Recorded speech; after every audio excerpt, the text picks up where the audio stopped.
It's a depression. Everybody's out of work or scared of losing their job. The dollar buys a nickel's worth. Banks are going bust. Shopkeepers keep a gun under the counter. Punks are running wild in the street, and there's nobody anywhere who seems to know what to do, and there's no end to it. We know the air is unfit to breathe, and our food is unfit to eat. We sit watching our TVs while some local newscaster tells us that today we had 15 homicides and 63 violent crimes, as if that's the way it's supposed to be. We know things are bad, worse than bad. They're crazy. It's like everything everywhere is going crazy, so we don't go out anymore. We sit in the house, and slowly the world we're living in is getting smaller, and all we say is, please, at least leave us alone in our living rooms. Let me have my toaster and my TV and my steel-belted radios, and I won't say anything. Just leave us alone. Well, I'm not going to leave you alone. I want you to get mad.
Chairs. I want you to get up right now and go to the window, open it, and stick your head out and yell, I'm as mad as hell, and I'm not going to take this anymore. I want you to get up right now. Get up, go to your windows, open them, and stick your head out and yell, I'm as mad as hell, and I'm not going to take this anymore. Things have got to change. How many stations does this go You've got to get mad. I know it goes to Louisville and Atlanta. Depression and the inflation and the oil prices. But first, get up out of your chairs, open the window, stick your head out and yell and say, I'm as bad as hell, and I'm not going to take this anymore.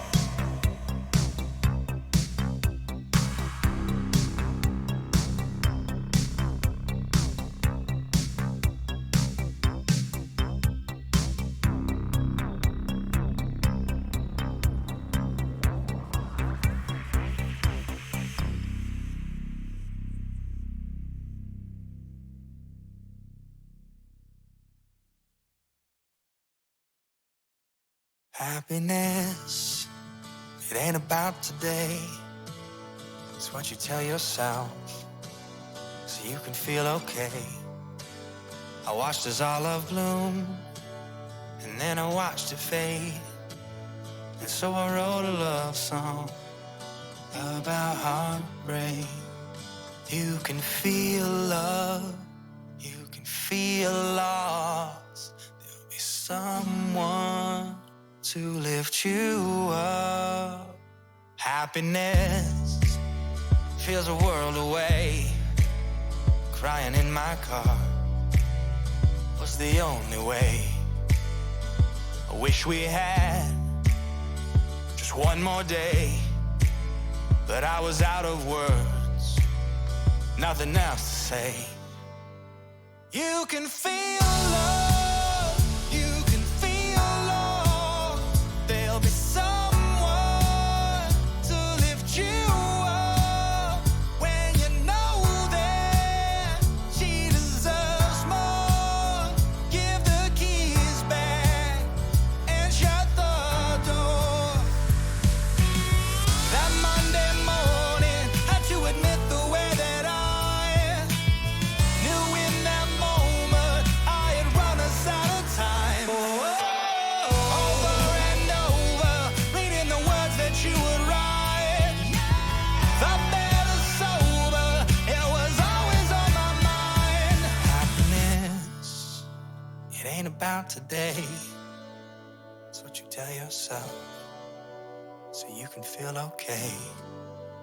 Watched as our love bloomed, and then I watched it fade.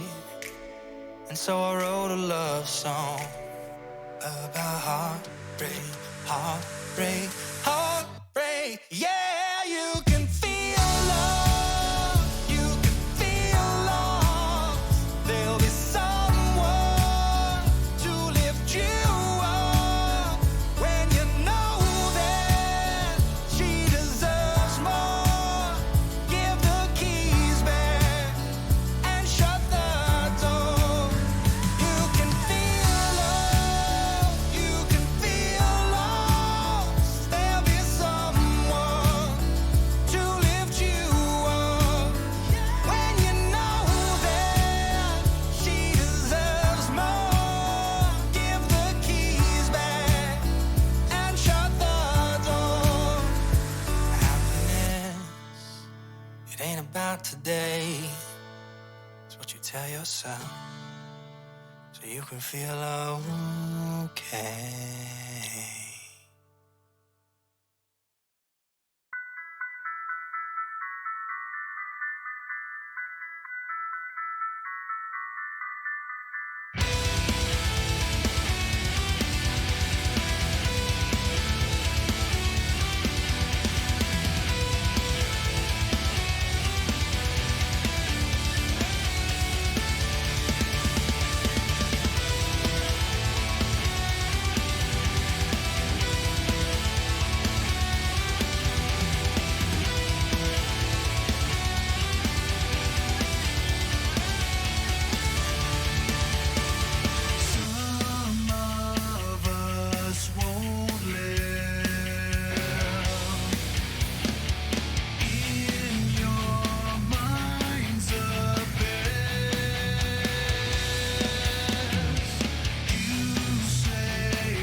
and one day Hello? I'll get it. Hello, everybody's here. Hello. All right. Well, hello, everyone. Welcome to the show. Howdy. Did I interrupt something, Rosani? No, Are you sure? nothing that we can't talk about later. We were just shooting the shit before we got started. Okay. Yep. Fantastic. Yeah. I know Tiani got onto me about not warning her next time, and I forgot again. So here we are. I was kind of on it this time. I was looking at Okay. chat, so Yeah. I do like that your Yeah. character is a cat. I'm just going to assume that's what you look like in character. You're just a calico cat. I would like to be. I wish you could be. And before anybody says Raja Malin, I just mean a cat. I don't mean a cat humanoid, just like a cat. Right. Cats Yeah. are important. But yeah, welcome back everybody to this week's weekly Milestone stream. We have all kinds of fun stuff to talk about today, including, the Battlefield announcement that just happened like an hour or two ago. We'll definitely get to that. I have thoughts on that, and I'm sure other people do too.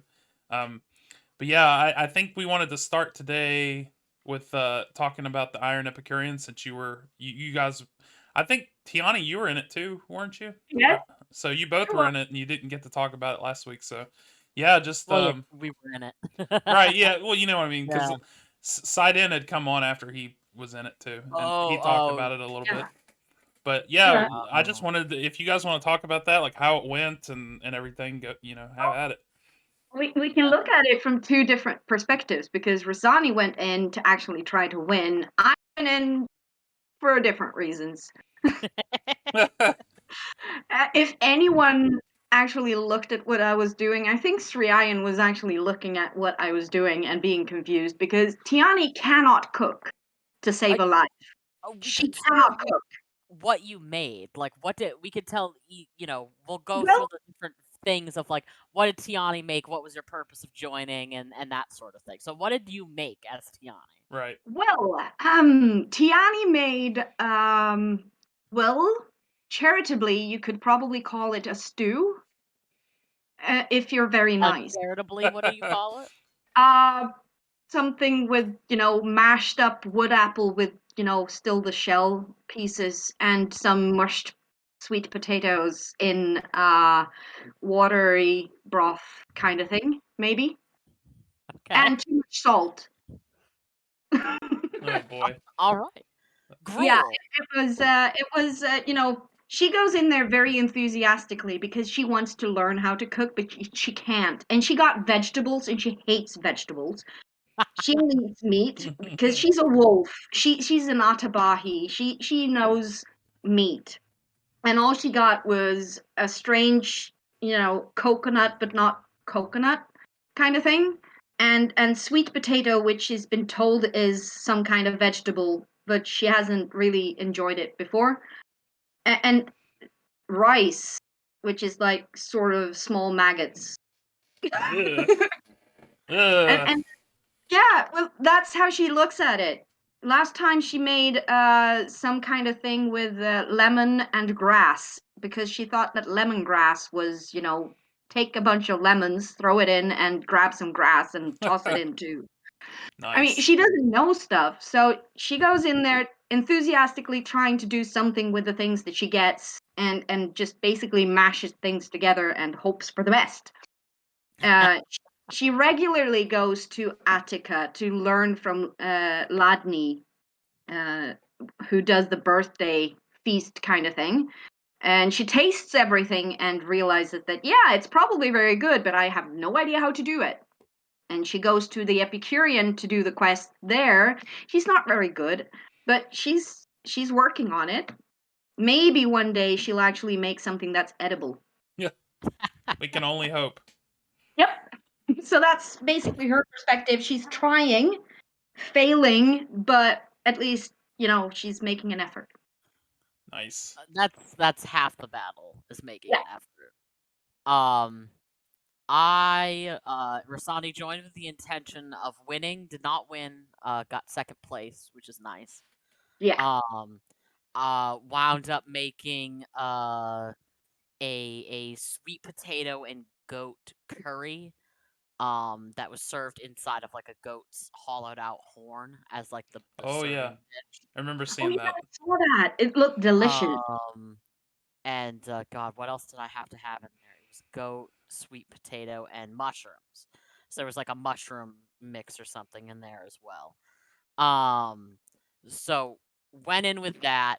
I think one of the biggest things, um, and I'm unsure with the Epicurean because I think it's kind of shifted a little bit, which I don't think is a bad thing. Yeah, Initially when I started playing, it had been more of a like they seem to prefer sort of the refined dishes. yeah, But this time it was like I think it was like sweet potato fry, some kind of like almost poutine that was made, which I think was a fantastic winner. It was beautifully written. Yeah. And I think that it's good that they're kind of, you know, expanding what they count as acceptable cuisine for this thing. yeah, Um, I do think that it's a good chance that I don't know if they've taken the opportunity yet to, but I think that they should. Um, to try and establish some things as cuisine specific to a race or a culture in game. I that know would a be lot of the time I try to uh, stick with a certain kind of culture or something when I pick the food to make. And then, of course, you can't say, well, curry is like typically an Indian thing because that it's means not nothing really. in this game. Um, so you go like, okay, you find a place where it fits. And I think that it's a good opportunity for admin to create culture. I do also miss, honestly, they haven't done it the past few times. They used to give you a theme that you had to have it based around. Yeah, Hmm. Like one of my other, I think it was another second place one I did was a Valentine's Day themed one. So you had to make it themed after love or something, or Valentine's Day or whatever. Hmm. and I would have liked that too, because I think it then you gives you have some to aim direction. for something. Yeah, it gives you direction. Yeah, Because when you go into it, because sometimes you'll have something that's really, really well written, but you can tell that they had the idea planned before they get in there, so it yeah, doesn't quite fit the theme. And I think that that helps sort of like, yeah, differentiate between people who are like, well, I've wanted to write this thing for a while, so I'm going to write it here because I think it's really, really good. Or somebody who's like, okay, I have all these ingredients, but shit, this theme is really. I think it's a big part yeah. Because then you have to of. actually push yourself to do something within the actual theme and in the time frame when this competition is taking place. If you write up a lot of it beforehand, that's not really you working during the time of the competition. I noticed when I started out that a lot of people just started throwing things in, and I was like, I'm still writing an emote asking what a wood apple is. And mind you, I'm easily one of those people. The minute that I got sweet potatoes, I knew I wanted to make a curry. Right. So, and a lot of people had that sort of idea. It seems a lot of people did stew. I think it's the time of year for a lot of us. A lot of us Right. who are, we have a lot of North American players, so we're Yeah. heading into that time of year where you want that food that kind of warms you up. So I Yeah. think that is part of it. I want to shout out to Xenia, who I think just dead ass had a chicken wrapped up in web. I think it Yeah. was just a live chicken Yeah. wrapped up in webbing, and that is spectacular. Yeah. I mean, I that's the kind of fun thing that I like to see. I enjoyed looking at her things. I mean, I still had to focus a lot on what I was actually doing, tossing out my own emotes and trying to write things up because I had nothing planned because it wouldn't make sense if I, as a player, have something planned out for the Epicurean when my character has no idea what's going on. Right. So I basically went in and just, okay, sweet that's potato. No idea what to do with this. I'll just, bash it to bits and see what's going on. And at the same time, looking at Xenia when she is, piecing things together, and she still has time to push out those emotes and everything. It was fun. That was It was a fun. lot of I I loved. almost wish it was a little bit like the Epicurean. I get why they only do 30 minutes because it's, Yeah, Iron Chef. That's what yeah, you have to do. But Right. I almost wish it were a little bit longer because there is some great RP that you can get out when you have the time to do it. I normally like to throw out emotes. I throw out some little quick ones, yeah, but I was far behind, or I decided halfway through that I wanted the presentation to be different. Initially, I was just doing a stone bowl, and then I was yeah, like, "Oh, how sick would it be to like hollow out the horn and make like a," because that's part of it. And I yeah, I, I think people who have just joined the Epicurean may not know that part of what you're going to get graded on is your presentation. So yeah, if you could even if you're like, like three different people made the same kind of thing I did, because there's probably more than one person who made curry. I'm almost certain I heard at least two other yeah, people say they made curry. But finding an interesting way to present it, like you can have a bowl of curry, or you can have a horn that you emote that you have hollowed out and you've carved away part of and you've made it into this carrying thing. Then suddenly it's like that's the extra mile. yeah, So I think that, and I think unfortunately a lot of people don't know that they can do that because they think they're bound by the same rules you are in normal crafting, and you're not. You can yeah. impose a lot more on the reader when you're in an Iron Epicurean. You can Yeah, do a lot more other crazy aspects things. of it with two different kind of eating things beforehand, so you can explain more of the eating process Yeah. and the experience of actually enjoying this kind of dish. So looking at or showing off the presentation, Yes. it's yeah, that's Absolutely. what makes Epicurean kind of fun, even for someone who's just going in for it for the laughs and just character building stuff. Yep. I hope to see more Epicureans than and there've been a lot of things that we've been missing in the past. And I know that they're working on a lot fucking clearly, like holy shit. Yeah, But it's I would like to see more Iron Epicureans because I think it's one of the only sort of like competition-y things that I see happen in Atolia that you will see people even who don't craft because there's fun RP in going there and being a bad cook.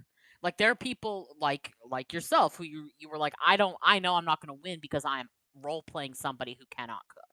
yeah. So, getting the uh you know I mean, Tiani's idea of a good meal is basically, oh, I killed a boar, I'll eat it now. yeah, basically.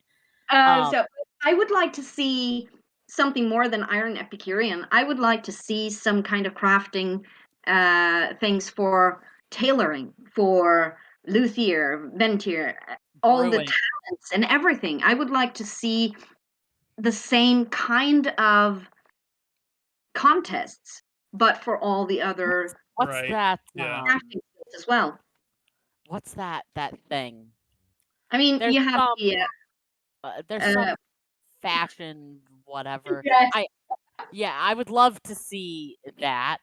That would be yeah, great because I do think that there's a lot of fun in it being like clearly a call back to some kind of, yeah, some kind of I've always wanted, and I've tried a couple of times. So I get a lot of people being like, "Well, players can do this too." I have tried. I tried to start up a forging competition. And back when I tried to do this, there oh, wasn't Project this. Runway, that's the one, isn't it? What was that? Uh, Project Runway Oh yeah. Yeah, That's I the think one. so. That's the one. for the tailoring, at least. Yes, yeah. That's I fun. tried to start a forging competition, Oh and yeah, unfortunately, one I would love that. I obviously would love a forging competition, but two, there's something I think unfortunately, as much as there are plenty of people who'd be like, yeah, I like to craft something, people are going to care more when they one have interaction with admin yeah, Mhm. because that's it's validation or whatever. But yeah. two, a lot of people join these things to win something. Right. So, like, sure, I can go. I guess I can offer 100 credits to the winner, but that's a lot different from, say, I got second place in the Iron Epicurean and I got 200 credits, and that's Yeah. only second place. Right. I can't offer the kind of first place thing that admin can offer. At the same time, it shouldn't have to be about the credits. It should be about the RP opportunity for the crafters. I think In this I case, I I would just see it as something fun to,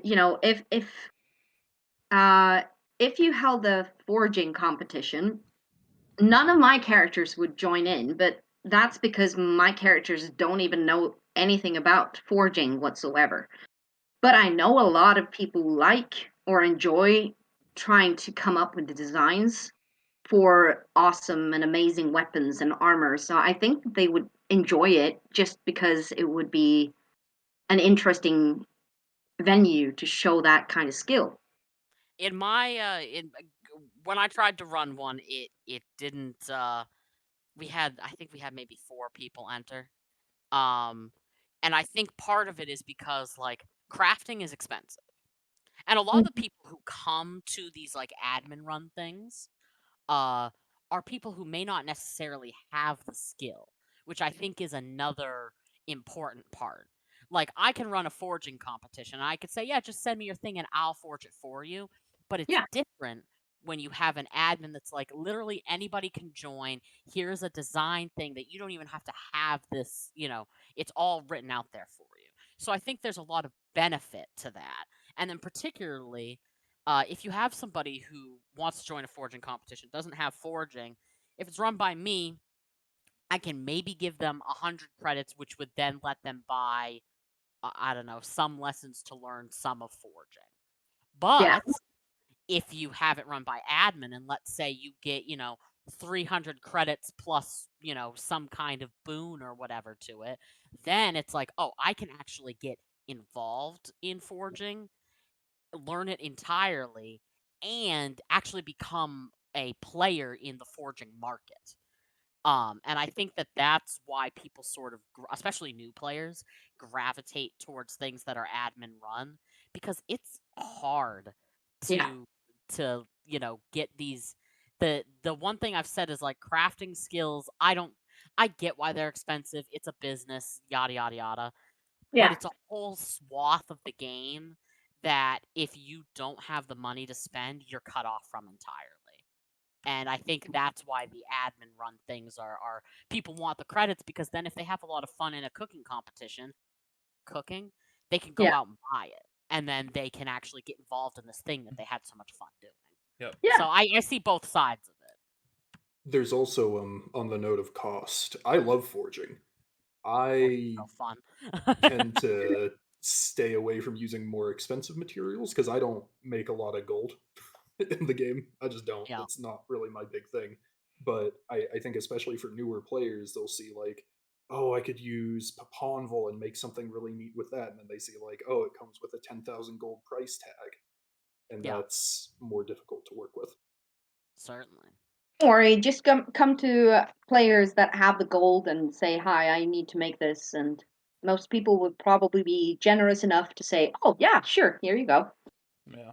I want my furniture making No, competition. I'm generally generous like that. I think I've basically given a lot of my gold away. At one point, I gave so much away that I didn't have enough left for myself, so I had to start regaining it again.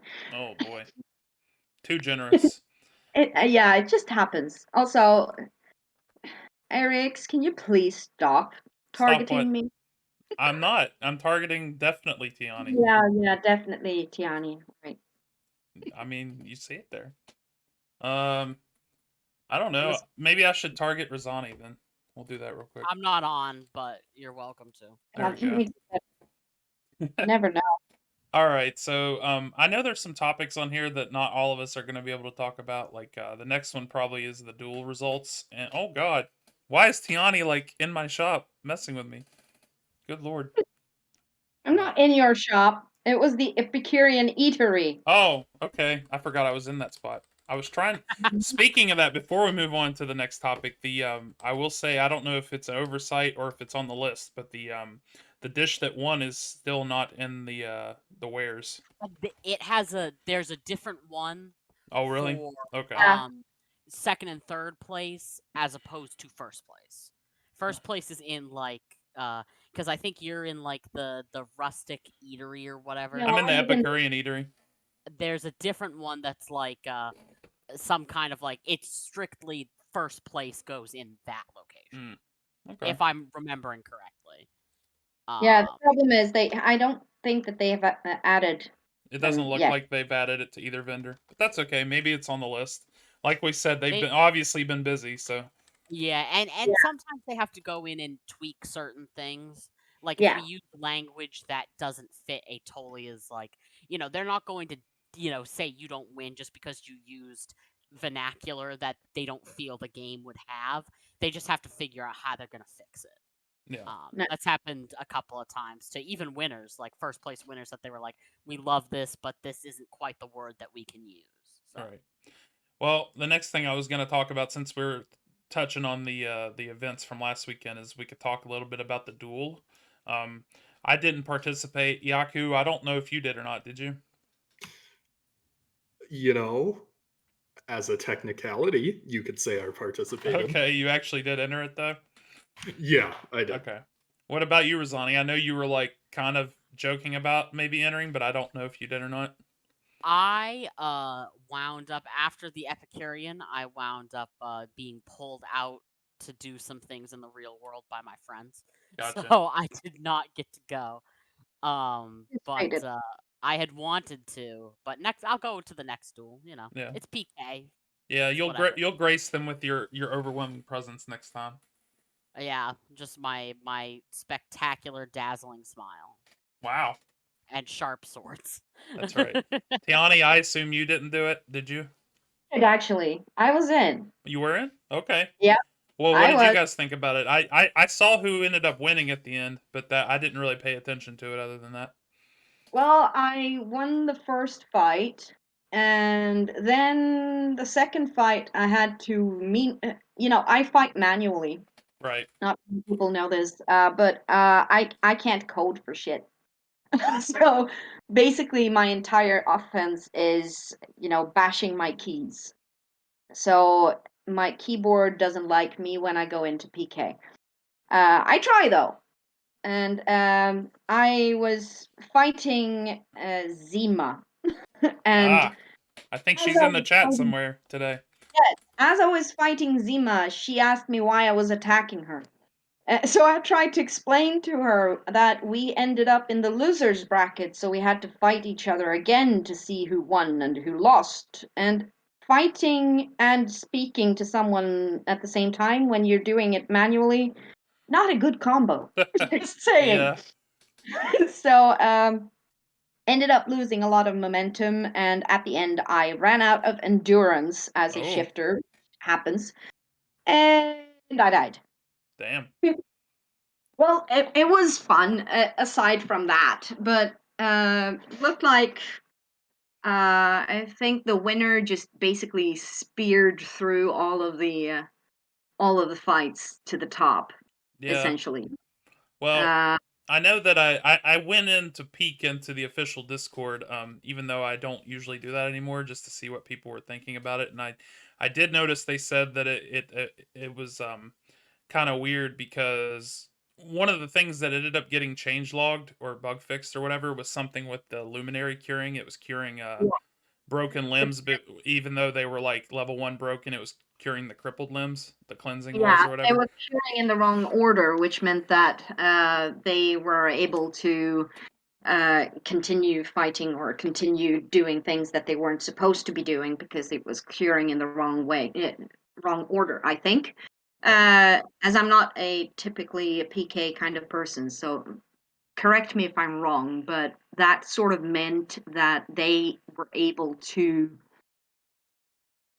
go through a lot of more attacks than they were supposed to and Mm-hmm. stop. Yes, as Mjol is saying here, it stopped momentum for the limb brutes. So Yeah. if I, as a See, shifter, had met that person, I would probably not have been able to do anything whatsoever Right. at all. I didn't run into them at all. Now, So I can't really weigh in. I don't really like doing limbs in general anyway, I was gonna just say I'm personally. not a. I limb roots seem like more trouble than they're worth to me. Like there are some classes that you absolutely have to do like a specific AF or you have to do limbs, but limb roots seem to. I think we're finding these bugs not because they're new bugs, but because most people for a very long time, or at least when I started the game, there were very few people other than monks using limb roots. So you didn't quite find all these little things that were wrong with them until now that people are branching out what they do in terms of their PK. Yeah. It's just I'm been oh, I've been a go ahead. shaper since I don't know since I started this character. Essentially, I haven't focused on any other um, offense, even though I have many classes. Mostly because I struggle when it comes to coming up with routes because I'm not a PK person and I don't know how to code. So the shapeshifter offense is basically all I know. Yeah, So I've messed around with shapeshifter like when I had my shadow character and I have it on this character and it's one of my favorite classes in the game. I One of the things I love about shapeshifter the most and limb routes and stuff is like it feels like your offense, like if you do it and land it good, it stops their offense. So it's kind of like a way to be offensive and defensive at the same time, which is really strong. yeah, But at yeah, the same time, in my experience of like, different people have different pairing, systems too that get into combat and stuff. So like if you run into somebody that has really really good pairing and you're not able to get around it, you just can't do much of anything. So it's kind of a bit of a double-edged sword, but you know uh, that's what I would say that about limb classes. But like yeah, it does suck that it feels like a bug kind of determined the grand finals, which is awful. But it's a bit sad actually because it shouldn't be that way. yeah, Yeah, I mean, They selfishly, fixed it afterwards, um, I think. So go ahead, it Yaku. oh, I was just gonna say, selfishly, it didn't affect me that much because I was going into my first fight and I was like, oh, I'm doing all right. Like, this is better than I expected. And then I see you can find no such target as Saiden Zenshio, and I was like, oh no. Um, and it turns out I forgot a space in my code, so I Mm, lost pretty swiftly. And I might have lost anyway, but as I was trying to fix it, I got rolled in the second fight too. So I was just kind of like, at least I found a bug in my code. At right. least I Yeah, figured out what I was doing that wrong. does suck. Yeah. And like Mule said in chat, Jezreth did great. Yeah, I don't know, like I like Jezreth. He's a really cool dude. I don't know the thing about it being a bug is it obviously was a bug because it got fixed and it feels like a bug because it cures things out of order, but I don't know if he actually knew if it was a bug or a feature, because he's not on here and I've never talked to him about it yet, but I will say that in my experience so far, there's been a lot of times where I even personally have had to message Karok and be like, "Hey, is this thing that's happening? Is this a bug or a feature?" Like, and it's yeah, just one of those things. It sucks. It sucks for the person that won with that because, like, obviously he wouldn't want his win to be looked at that way as being yeah. due to a bug, and it sucks for the people that it happened to too. It just kind of is a poopy thing all around. So Mule is writing in the chat about the Yeah, final. it's never a feature of random curing to cure breaks over damage ever. Well, I- Yeah, obviously not. Obviously it isn't because it got bug fixed, but I don't know. yeah, yeah. But anyway, I just wanted to talk about that a little bit because I know it happened and stuff. And Hmm. all Yeah, right, they seem like they're really on top of fixing these kinds of bugs lately, so I don't anticipate it being a problem in the next duel. yeah, Um, and I think you know benefit of the doubt goes a long way. I think a lot of the time people assume animosity or maliciousness when there isn't really any. So, I think as much as it sucks that it was involved, I don't think anybody was trying to screw anybody else over. Yeah. Honestly, if it was me, and obviously it's not me and it's not my choice, but if it was me running the game and I knew that there was a bug that happened and then I fixed the bug, I would make the two of them do a rematch. Like even I now. mean, it's I think at that point, because PK is such a, like, for example, Mjol and I have fought for funsies. We're bros, so like we fight just sometimes for fun. Uh s- you It's one of those things where it's like you can't recreate the headspace you were in during that fight, and you can't recreate the luck that you have, because we can talk all day every day about, oh man, my system is optimized to be perfect, this, that, whatever, when somebody like me who cannot code, just knows how to run away when I'm supposed to, can fight as long as I did against Mule or beat Mazian or anything like that. Luck plays a pretty big part. Yeah. So there's a total chance that they could have dueled again with that same bug going, and the outcome could have been different. Yeah, It's that's all luck. possible too. Yeah, for sure. So I don't think it necessarily has to be, you know, I don't think that I don't think a rematch would prove anything. I think if they want to, moreover, it doesn't have to. It's luck sometimes. Like, it absolutely is. So I think, it just making them duel again, I think only feeds into the idea that there was an injustice instead of something that people didn't notice until it was too late. Maybe maybe they have a Rocky moment where they're like Rocky and Apollo and they do it behind closed doors and nobody knows what the Yeah, they outcome can is. just duel each other to be like, "Hey, let's see how this would have gone," and then it's whatever. Yeah. Yeah.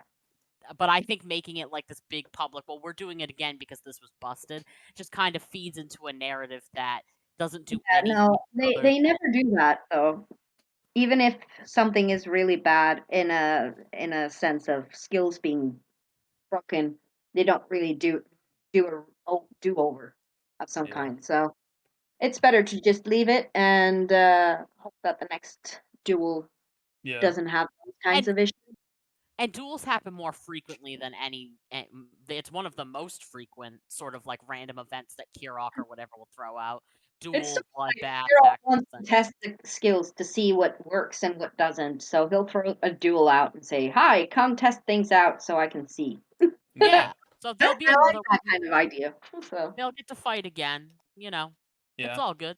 Well, yeah. the next topic again was kind of more combat related too. I put it on there pretty early in the week. Early on in the week, we were having, as we do at lessers and group fights, we were having, lopsided numbers again and stuff. But that's nothing unusual. But one thing I did want to mention about this topic is the way twins have been going, the twin foci, because I've been at, a few of them in the past week. It's very bizarre to me, and I think Icid's in chat, and I don't know how much we want to get into this, but there seems to still be a lot of bugs with twin foci. I don't know. I know Iaku, you might have come into twins. I don't know if you guys have Tiani or Rosani, but like, there's a lot of On things to a couple. that work that seem like they shouldn't, and so on. And I've bugged them, and they don't get fixed, and yeah, I was going to talk about that too. I said I'll mention that in a second. I don't know if we should, but I'm I've going to. been I've been in exactly one twin focus because I I prefer to let other people do it. I Right. assume other people are more I, prepared or they're more I, engaged with it. So that's the thing is, I find a What are lot. you talking about? I have no idea what you're talking about. So can you slow down? Because even if you've been talking about things on the spirit side, I have definitely not heard it. So what kind of bugs are we talking about that are working that shouldn't be working within Well, the twin? first off, we found this the other night. If you're not in a city at all, you can still go in a foci that has 4 people in it. Oh, Yeah, really? yeah, it sucks. It's and we didn't even realize that was going to happen, so we actually made the 5th person leave. We were like, don't do that. Yeah, Um, but yeah, because they're like not to be part of that kind of fight anyway, even if they mostly just participate for PK reasons, if they do come. But second bug that I found a while back, and I still have it filed as a bug, and it's like a month or month and a half old. And I don't know if it's a bug or a feature, but you can be phased as a Sisson, and you can enter Gateway for a foci, and you will remain phased inside the twin. However, if you unphase, you cannot rephase once you're inside. But we can also use that because we did to get around this whole thing where you have like 16 people guarding the entrance. I can just abduct my whole team and we can all just enter the gateway. Feels like that is possibly a feature, but at the same time, it's not necessarily something that should be working.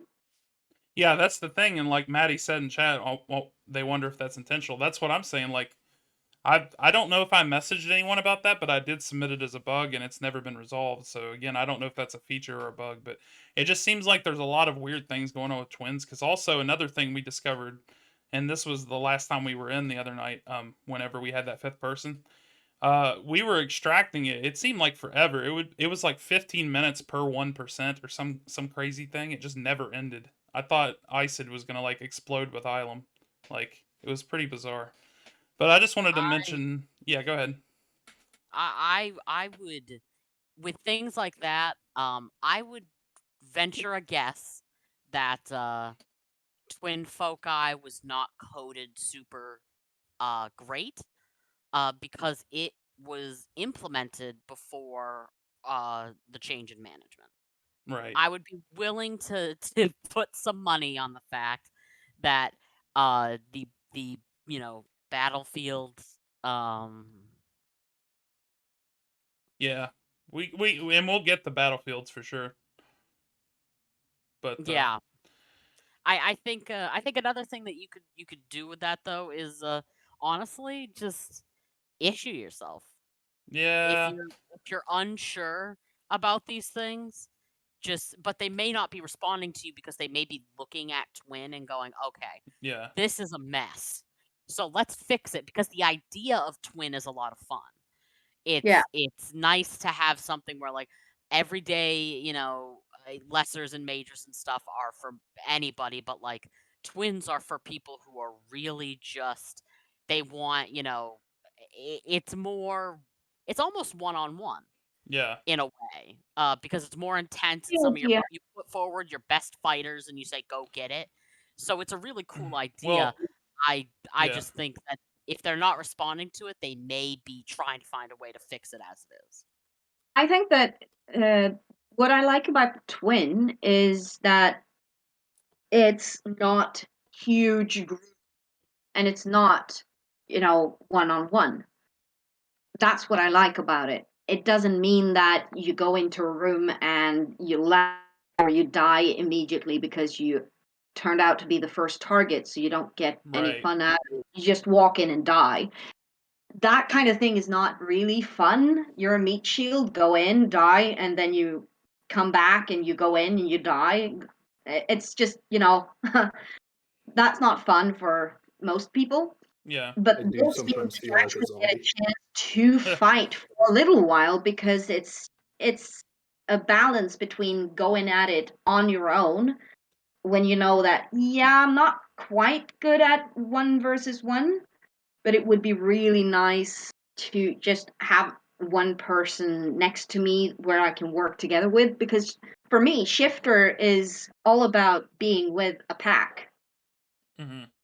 So it would be nice to be able to, have my pack mate there and fight with me, but I can't bring that along to a duel because a duel is supposed to be one on one. Yeah. So that's what I like about the twin. It's not massive group, but it's a group. It feels like it, and I'll let you go after the Siaku. I was just gonna note that like with twins, honestly, and again, this comes from me as somebody that's been around off and on since lessers were created, and I've always like had heard the same complaints, had the same complaints about lessers.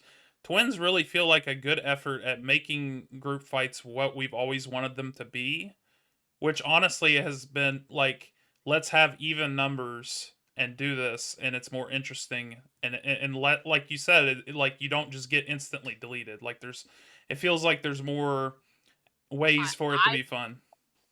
I'd argue that depends, because there will be times. One of the twins I went to, there's always going to be times where the most you can scrounge up is myself, who can PK vaguely at best, and some young, shiny faced newbie who wants to help out the city. You can still get steamrolled in Sure, a 4v4. but it's It's less likely, yeah, it's less likely but than the 16 on 8s and stuff we see certainly. sometimes. But I honestly like twins fine. Some of my favorite fights are when it is 16v8 and the 8 comes out on top. Because we've done that before. Yeah, it We've done it depends. lessers when there's like maybe 8 of us and then they roll up with like 16 and we just happen to get lucky enough that we managed to keep it going. I Those are fun. I will Um say it was incredibly fun. Me, Isid, and Valerie, and I can't remember the fourth person. We were at a twin last week, and like we were just killing wave after wave of like reinforcements. Like that was kind of fun, even though it's also like a silly aspect. Yeah, yeah. both Vals, Valerie, Valeria, me, and Isid. That's what he was saying. It was fire. Well, it was kind of weird in that like yes, it was fun because we were winning, but imagine if we were just getting crushed. Like it just feels weird that honestly, like you can also have situations with twins where it's like the 4 people versus like 16 outside that keep coming in waves. Like, Oh, absolutely. and It but you and, know, and that is fun. And some of what I have to say about it fits more with the battlefield stuff, so we'll get there yeah, when we get for sure. yeah. Yaku, I wanted you to go ahead and be able to talk. Did you? Oh yeah, no, I was just gonna say, when we were talking a little bit about how, in normal groups, or like foci, sometimes, your first target and you just evaporate. And I'm very Yeah, familiar with that. yeah. Me and you both, buddy. Yeah, and it does feel kind of like my small experience in twins has felt a lot better for that. I do agree with what Ias had said, where like in 4v4s you can still get deleted very quickly as first target, but I do think small groups feel a little bit better for group PK, whereas larger groups can end up feeling Zerg like, if I win in a huge group and we outnumber Shadow, that's not super Yeah. satisfying. Well, like Uh, large groups also invalidate certain tactics in PvP. Like they just do due to the way that like you're never going to insta kill someone usually with like an affliction based insta kill when like 16 people are attacking one person and they all do damage. You know? yeah, like Like me trying to get spine cut at any point in right, the or recent You're lessers. me try to get retribution, you know. yeah, there is actually on there's I don't know if Sunder has it built in, but in Dawnbringer, the system I used to use, there was a mode that was specifically for PK with a bunch of Templar, where it was like, let's say you've got 5 of us, and you have 4 of us calling afs to each other, and then the one person just ready to put on retribution. Yeah. And so it's busted if you can work it out, but it has to be an all Templar crew really for it to work. Yeah. Yeah. It's like a guild tactic as opposed to a, but there are fun ways to make that work. Um, but again, it has to be like a, if you had nothing but 18 Templar, then you could maybe get it going, but maybe I mean, not even then, because then you've got 18 people putting ass on them. Yeah, or even just hitting them with small blades. Like Yeah, that's 18 times, 2 or 300 damage or whatever it is. yeah. Anybody's gonna die to that, no matter who they are, unless they're Mazion. Good God, a tank of a person. tank. Yeah, But the same thing goes for shapeshifters. I mean, having a few shifters around means that you're able to pull off a quarter. yeah. So I've only got to do that once, and it was really satisfying. it is very satisfying every time, and I've done it quite a lot. But I mean, working as a shifter constantly means that I get the opportunity. But yeah, it's super satisfying actually seeing that quarter go off. I should put a sound to Yeah, it. I was gonna say, Maddie said in chat that if you can get 4+ people to all work in synchronization well enough to pull that off, you get the win. Yeah, I think that, and here's the thing, and we've talked about this. I think even off stream before. It's like any time you have multiples of the same class, almost any class, you should be able to like do some crazy stuff. That just seems to be true. Like Yeah, too. doing the same or like synergizing off of each other and having like 3 to 5 of the same person is going to be painful no matter what. But Yeah. made a time and chat said you only need 3 Indorani to unavoidably vivisect someone in 5 Imperani can seconds. suck my dick. It's such a pain in the ass. It's such a pain in the ass to fight. Well, You're that good. can segue us to the next topic because we can talk. And that same person in chat wanted to talk about Earth Callers next, so we can talk about Earth Caller, but since that's also going to lead into Indorani, which we'll probably get today or tomorrow, is what people are speculating. I don't know much about the event. I'm on Spirit, so is Iaku and Rizani here.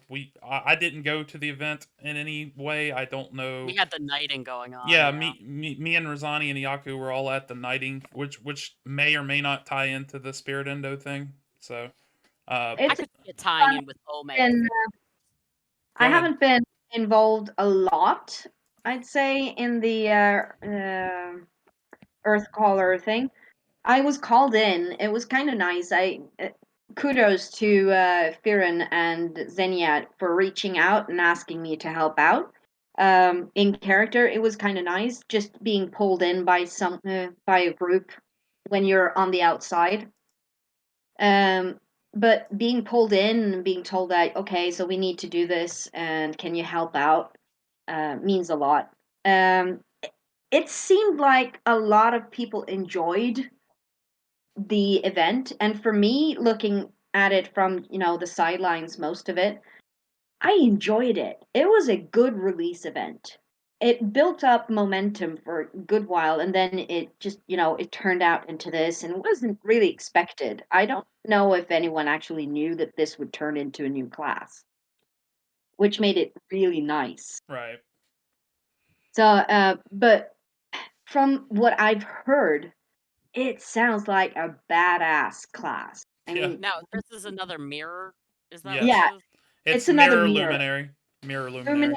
mirror for a shadow side. So it I'm still anti mirror class, but I'm not going to deny people their fun. no, Right. for me, I wasn't against multi-class in the beginning as well, because I kind of liked the idea that guilds had their own little thing that they did.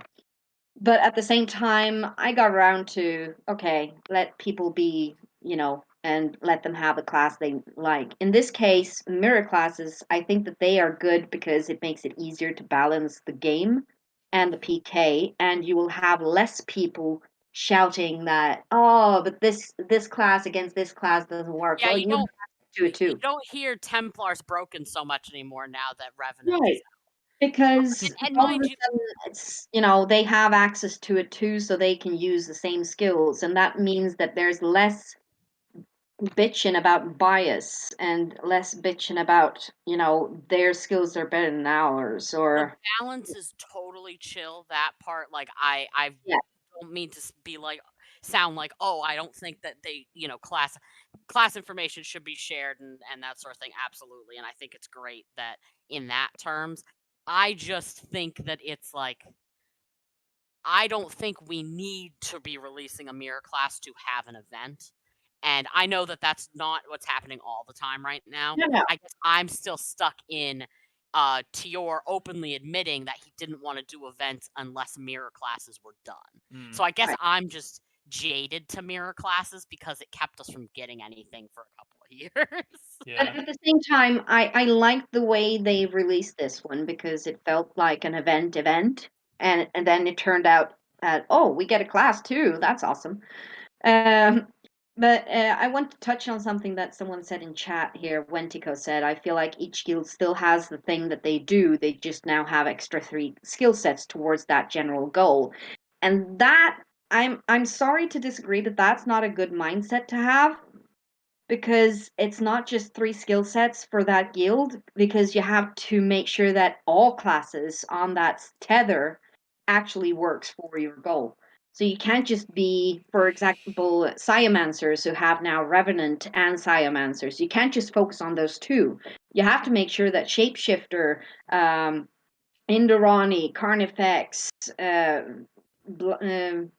Consanguine, everything needs to work for your guild, because all those classes are still part of your guild. So your guild needs to have a good structure to deal with it. The I've multi-class system means that you need to be able to make sure that all classes can work towards that goal that your guild has. I It makes it disagree. difficult though. Particularly with shapeshifter, and I'll say this, the vampire class and the should be like shapeshifter in that it is But yeah, entirely outside of any guild politics, any I, guild or I city know. politics. It should be entirely outside. I know, Like I agree. like shapeshifter doesn't like I have shapeshifter. I have it trans, but it has nothing to do with me being a Templar or an Inori. No, I just happen to also become a big dog. Like that's sort of what it is to me. Um I right. think that But it's if you look more at, like yeah, I sorry. think it's more like a tool set you can use in your guild as opposed to like we have plenty of guild members with myself included with monk. And sure, I can pull some monk teachings into how I interact as a Templar. However, it's just another tool set for me to use in the guild. It'd be different if it was like people multi-classing cross tether. I think, but you can't do that. Obviously, it'd No, be you one can't thing do if you that. could do that, but you can't. So like, I think it's just a tool as opposed to like not every class has to be interwoven into your guild. I think it's Well, like that's the thing that they said though when they started the multi-class, and when they shifted things around and made sure that all guilds should have a purpose outside of their class. And they should make sure that everyone has the means to actually participate in guild things and push towards the goals that we have. For example, right now we have 2 revenants and 1 sciomancer in sciomancers right now, and we have 3 earth callers and me as shapeshifter. That's a yeah, majority of not guild related skills in online right now. And certainly. I mean, that's still, if you want to be in a guild, because the focus now is on cities, if you want to be in a guild, you should still, no matter what class you have, be able to work towards the guild, you know, the guild goal or whatever it is. Well, certainly, yeah. I mean, that's how it works in the Templar. Like, yeah, Yeah, we want you to have the class. Like, we don't want you to be in Templar and be like, well, I just didn't like. You don't have to put any lessons into it, but you yeah, obviously have the class because you're in the guild. But there's nothing in our guild progression that keeps you from progressing with, just because you don't have Right. Templar as your primary right, skill. We And actually, and I think that if guilds have that, it's something that they absolutely have to rework. right. But like with the Templar, we have plenty of people who do many different classes because we have a lot of PKers. So they like to switch between classes and try out different things and that sort of thing. Yeah, normal. well, I was gonna Yeah, say one thing about that real quick. And this yeah. might have happened while you were still like switched to the Centauri Guild. I can't remember Rosani, but like we actually had one of the people that's still progressing try to say something recently about like, oh, we should all have Templar skills if we're progressing, because they were like talking about someone that's in the guild that uses Wayfarer exclusively, I think. And Yeah, we all kind of shot that down. We're like, nah, that's not how it works. Like, Because you can be a Templar no matter yeah, it's being in yeah. the Templar is not about having the class. It's about the progression you do and all the things you do and stuff. It's It's a not, yeah, you it's would yeah, act according to the creed of the Templars. I mean, that I went through all of that with one of the members back in, I won't even say the name, but that person basically said that since I was mostly a shapeshifter, I shouldn't be guildmaster of the Sciomancers yeah, no, because I that's wasn't in foolish. Sciomancer class. And I was like, well, I know more about Shadow than you. So, No, that's you know, silly. Like, I think if you were master at arms, then I think you should know how to use the class of that guild. Right. yeah, Because people will come to you with questions about how to use that right, particular class. I right. think that, that's fine because It a makes sense master at because arms you're the should. one training the people in the guild skills, but at the Yeah, same time, you're a master of arms, which means that you should actually know all the classes if you actually play that kind of real in-depth character. and Master of arms means you know everything about combat. right now our master at arms is Benedicto, and he plays a bunch of different classes. Right. Yeah, So that is and that totally, makes perfect sense. perfect sense. Yeah, I think but guildmaster is a the guildmaster is really about being, particularly with the Templar. You have to be the paragon of a knight. yeah, That's really all you are. Is yeah, the face of a guild of knights. So you have to. It's about your behavior and about your actions and right, about your morality. right. I was Pentarch for 20 in-game years, and I couldn't PK at the time. I could go to lessers and majors, but I couldn't even PK. You don't Right. have to be able to PK as a guild master. There No, are people who would disagree with me, but you don't have to be able to. no, because that's a political position. So, Yeah, I mean, for me, being a guild master in the Sciomancers was more like, okay, so I need to build up the guild and make sure that it actually functions and moves towards a specific goal. I mean, I haven't really looked at Sciomancer skills that much. I knew them for a while and I looked at them and I was able to use most of the skills, but feel more comfortable being a wolf, so I'm gonna be a wolf when I fight. which And as long as the guild has a purpose and moving towards it, yeah. I I think we I veered off the topic quite a bit. That's what I I'm was gonna sorry. say. That's I why I did was want to gonna. add a little Yeah, bit, but I don't want to interrupt you guys. So It just was let me my know. fault. Sorry. it's okay. Let's let Yaku say something. Go I ahead. did want to touch in because I think it's Iacid mentioned here talking a little bit how Warden's release has added to Sentinel RP. Um, and so I think maybe that might be a little bit along the lines of what Maddie meant. I don't want to put any words in their mouth or anything, but in the sense of prior to Wardens, um, Sentinels kind of had like a vague idea of, this is what our ancestors did. We have a very vague tie to our ancestors. Um, and much more direct ties to I'm gonna call a big primal beast of Dendara to come in and help me step on people. mhm, Um, fuck yeah, dude. but with Warden release and the lore that came out with Warden release, the guild, even though obviously not everyone's going to be a warden, not everyone's going to be a sentinel, and there are going to be wardens and sentinels outside of the process, the guild got a lot of direction in terms of looking at the warden lore, looking at warden um, goals, Yeah. and then tying that together into our existing guild lore and everything. And obviously, I wasn't here for the warden release, so this is more talking as a retrospective and how I see it now. But it does seem,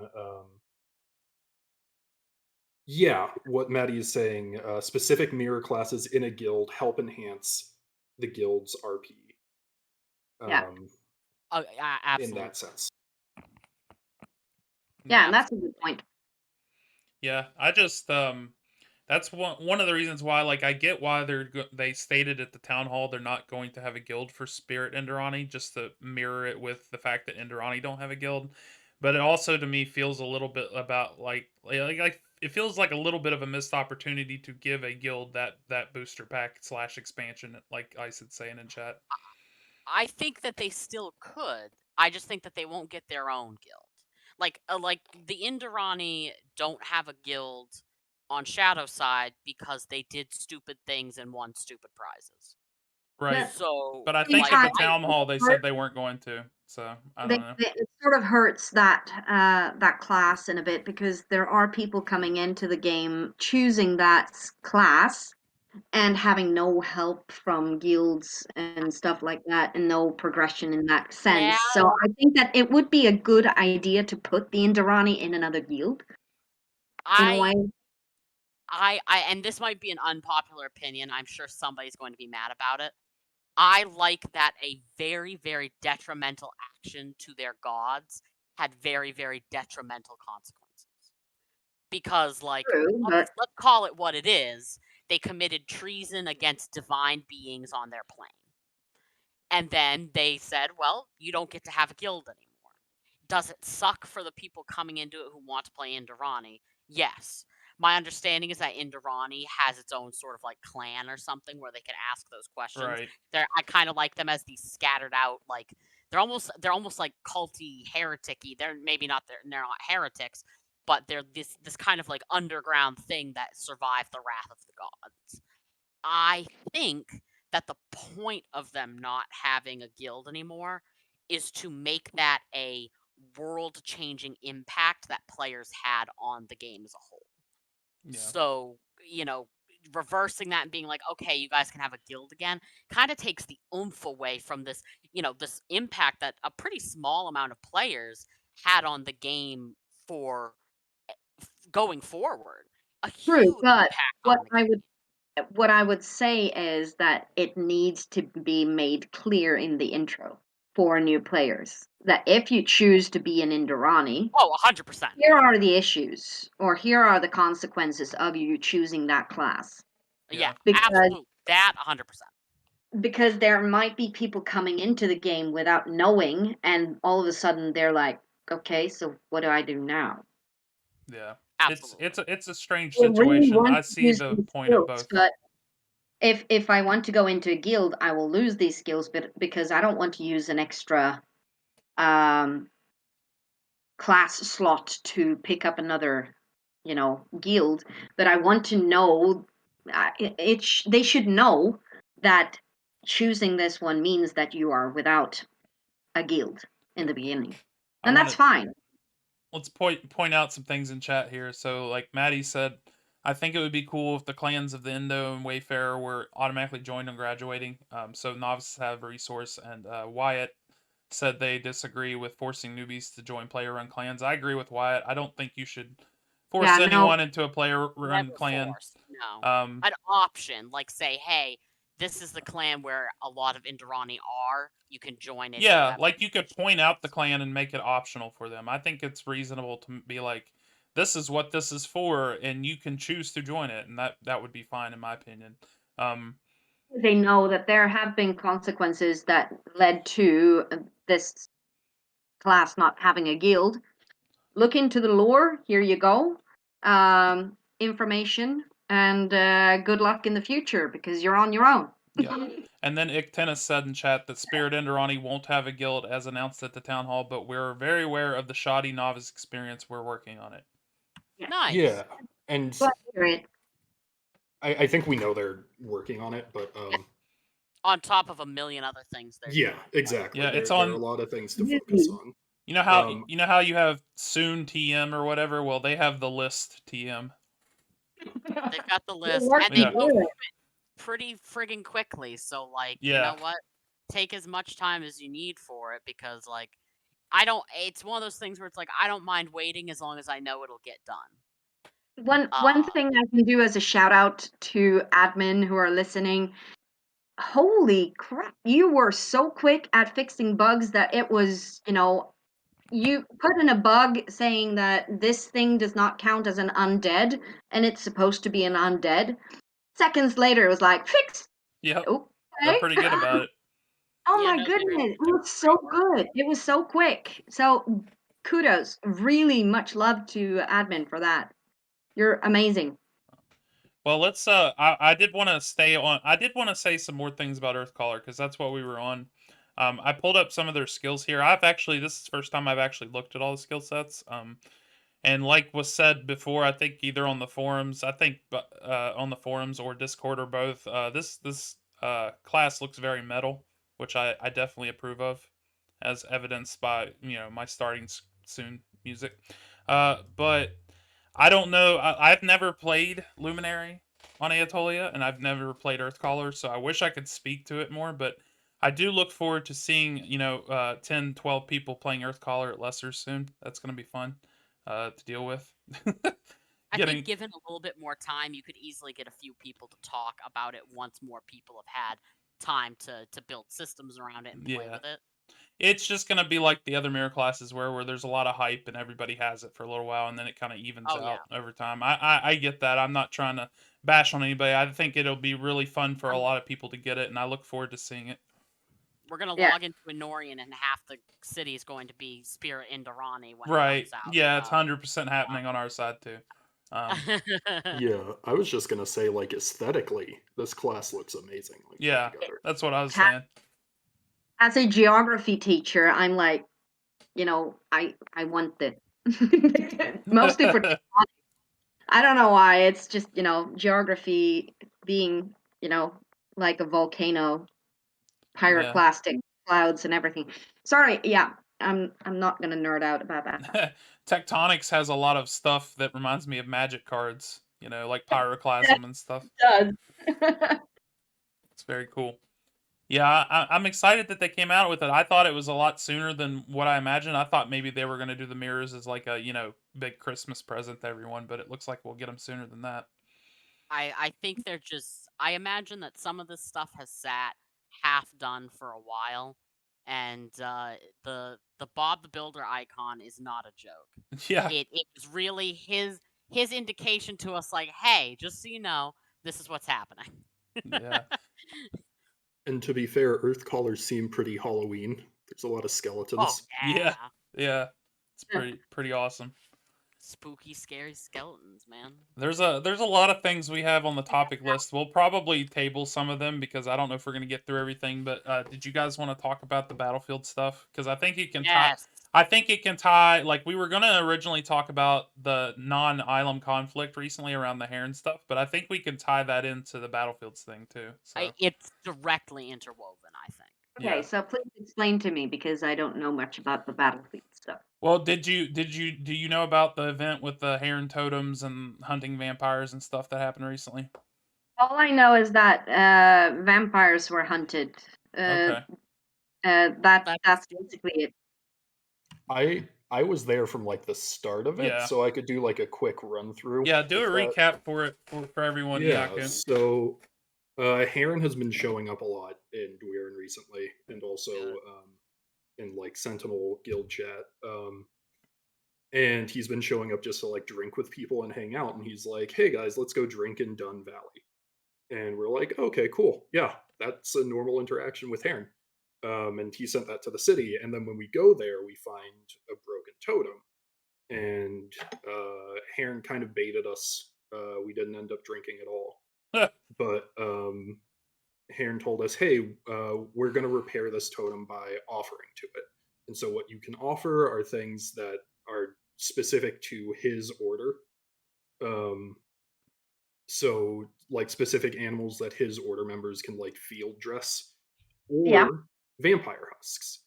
And we weren't really doing a lot of vampire hunting, but it got to a point where Heron told us, by the way, normal offerings aren't going to do anything anymore. The totem needs vampire husks. Mm-hmm. And so that's where the vampire hunt started up. It ran a little bit, and then we had I don't know who, I think it was Weirin, shouted like, "We're in Heron's temple, come and stop us," essentially. Yeah. And that is when we all went in. There was a big battle, and then the totem said, "Great, I'm done." Yeah, and I think during all this, I did not get to interact with any of this personally. I stayed away from it. I came and helped a couple times when there was defiling going on of the Heron shrines and stuff. I came when I was asked, but I didn't like intentionally try to put myself in it because it's just not like my thing to deal with Heron or their stuff over there. But I was gonna say that I did have. For a while, you want to give them their space with them, yeah. I did see some people that were very put off by the fact that they're just like randomly enemied, randomly hunted because they're vampires. And I think that a lot of those complaints and what happened with all this probably led to the Battlefield release today. I'm sure it wasn't only that. I'm sure that they've been preparing for this for a long time. I mean, it looks like they worked on it. So, like, it just feels like it was a good lead into that to maybe for future things like this, we can use Battlefields now, which is amazing. So, Right. Because that's one of the things that I noticed, and it was that people who were just out hunting and who don't really participate in a lot of things, they just got killed out of nowhere. yeah. And I mean, I know that there was writing on the forums and everything about this, and that the game should be fun. And in this sense, I say that the game should be fun, yes, but imagine that your fun might not possibly be everyone's fun. So if someone is out hunting and they are, focused on their hunting, might not be a good idea to just randomly show up and start assaulting them without them being party to the event that is going on. Yeah. I will say this. I think it was a good. I think it's good that the Heron thing happened. I don't. I think it kind of. I think it's kind of one. It's good for Heron's order. Sounds like it was a really cool event. Two. I think that it's good for because oftentimes in these arguments on the forums, it's usually spirit side going, "Hey, sometimes people don't want to be involved in your drama," and uh, shadow side being like, "But we want PK that is natural and that is immersive." And so I think it was nice to have it sort of go the other way just in time for us to be like, "Hey, we have a solution that works for everybody." Um, because I can't remember the last time that a spirit-sided guild or order or anything just went wholesale slaughter because that's not really our thing. No. It's more of a I think that the last few times that there's been a blood hunt or something, it's been like this area, please don't step inside this blunt, please.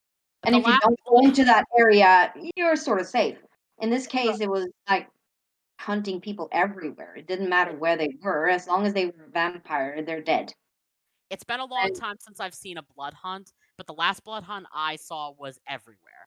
I remember yeah, because I was in my tavern and I got killed. yeah, Right. the last hunt I saw So was like not. So the last blood hunt I saw was, don't step into. I don't remember what it was, European mountains or something. I just know that it was limited to a specific area or region. So it and depends on if who's you running didn't go it, is in, what it it was sounds fine. like, you know. Yeah. Yeah. But I think it's fine, and I like the fact that people are going out and trying to be more, creating some kind of conflict, but they have to establish the conflict grounds first before they actually, start killing people. Because I think I don't mind dying, but I sort of want something for it. I just don't want to, get killed and be like, okay, so I died. Now I what? think I think there was actually a public news post. I don't. Yeah, there it's was, probably yeah. news I post think not enough to establish the other side's Well, perspective, though. here's the thing though is unfortunately like and I do agree it's good to establish boundaries with people when you're RPing with them or you're and this was RP based killing. This wasn't going out to get XP. This wasn't PK for minors or whatever. This Yeah, was RP based killing. So I think it's yeah. good to talk with your RP partner beforehand. However, it's established, particularly with Durin, that the undead are not to be tolerated. So we generally are probably like at on the whole a lot less aggressive to each other on tethers than we should be because we Well, want the game to be fun.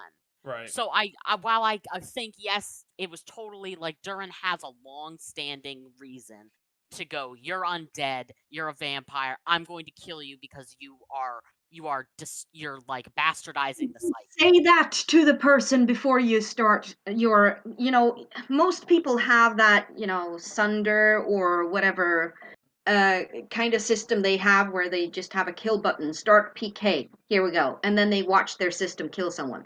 I don't have that, so I don't know how it works. Anyway, before you press the kill button, before you start your PK system, say that to the other person and say, "Hi, you're an ugly undead, and I want to kill you because my god says I should." Yeah, I think a lot of it. I Yeah, then think it's fine. I mean, it's better than someone showing up and just PKing me behind my back when I'm bashing. I mean, now I well, wasn't targeted, so it wasn't for me. But at the same time, I would feel like you should at least try to approach someone in a different way than just attack first, speak later. the The problem. I was gonna say the problem seemed to me as somebody that was kind of third party to all this and didn't really do anything for either side. The biggest problem seemed to be that like non-combatant vampires were basically being killed, and they had no. Some of them don't even read public posts and aren't even in the event or anything, just getting killed for no reason, just because. And well, you I know, think Saladrin over here brings up actually the thing when before Battlefields came out. My biggest point in the RP based PK was going to be that, honest to God, the player base cannot be trusted with free form PK. They can't be. They We've have proved to learn, though. I uh, mean, uh, seriously, it wasn't we- like this earlier. It wasn't, you could have I an RP based fight. I have heard from multiple people who have played for years that it's always been this way. That Yeah, it is that people have for a very long time been unable to be trusted with freeform PK because it always expands. Because whoever you kill has friends that will find out that you killed them. So then they're going to come and kill you, and then your friends are going to come, and it's this continuous cycle. And so I agree 100% that the reason there's no organic PK is because we cannot be trusted with it. We yeah. just can't be. Well, We've proven it over and over and over again that it's always going to become this huge thing that blows up, and then it's going to move over to the forums where it continues to yep, blow up. yep, And so Battlefields, I think, is a very yep, good, like, I would feel comfortable now being like, hey, I want the Carnifex and the Templar to have a skirmish, right, but I want it to just be us, and you can't bring in your like 8 whale friends that are from the right, Archivist or whatever. yeah. It's just us. We're having an RP based combat, and we can't do it without the system. We've proven we can't. Maybe one day, but like the player base can't be trusted. It Yeah. just well, can't be. I'm just gonna tell you this that that's not true though. It hasn't always been like that. There have been fights in the past where this has worked. I know of characters who have been kidnapped, put in a room, and RP'd out that they could not escape because they had That their hands tied and was that chained to the floor and couldn't speak because they couldn't reach out to someone. And then, RP'd how this worked out. I mean, that's not the same as what other people it, consider organic in PK. a sense, because that's how you should be able to do this. You should be able to reach out to someone and say, "Hey, you're ugly. I'm gonna kill you." Try it. If that's the only reason, I'm gonna bring my friends. But if you have a better reason, RP with me a bit and see if that makes sense. Yeah. Okay? But but like I said, it's one that's a totally different situation. RPing being kidnapped versus organic PK. Because what they really mean by organic PK is the permission from admin to just go out and kill people because they think their character would do it. So that's a totally different circumstance from I am developing a story with somebody and we've talked about it and I want to do this. What they mean with organic PK isn't really I want to build a story. It's I want to just be able to kill people because I want to play an asshole who just runs around killing people because I have the power to do so. Yeah, and Even that's not really, okay. The thing that I'm trying to say here is that this game is all about building story, though. right, We're but all building stories, and the and thing if people can't manage building stories, maybe they should consider how they're playing the game in a way. Because if you like PK people who like the PK. If you try to PK someone who doesn't like to PK, well, try to give them something in return. It's a small thing. It I- might mean that you have to promote 2 times that day and you planned on not promoting at all. yeah. Well, Do I something in return to the people that, that you're interacting with. well, Right, I and think. Sorry. go ahead, Um, Ayaku. yeah, I just Yeah. wanted to say really quickly. I can totally get on board with what TNE is saying in regards to. I've seen some similar RP servers where like there's a rule of you have to initiate, and so I think in some regard I could totally see why you would want someone to send you a tell like, hey, it's open vampire season, I'm coming after you. I think the problem is in this regard might have just been, you know, the public post was put out and people thought, okay, that's the initiation. Yeah. Um, and that I think is unfortunate because, like you guys have pointed out, not everyone looks at news posts. Yeah, Um, and so, even though there was that news post and then 2 response news posts, could be just people didn't see it. And that does Right. definitely suck. I agree, personally, in general. If I want to start a fight with someone, I will usually make sure that it's like on even grounds in the sense of, I'm coming to get you. Um, I know you're ready. But at the same time, when we have like the god of hunting showing up in our guild tells saying, we had someone say, "Man, I wish I could just like go after vampires," and our guild's patron showed up and basically no balls them and said, "Okay, well, do it." So at the same time, I can see why you end up with people feeling like, okay, our god has told us to do this. There's a public post warning people that it can happen. I'm going to go run people down. Personally, I don't really want to go after non coms. That's just my personal opinion.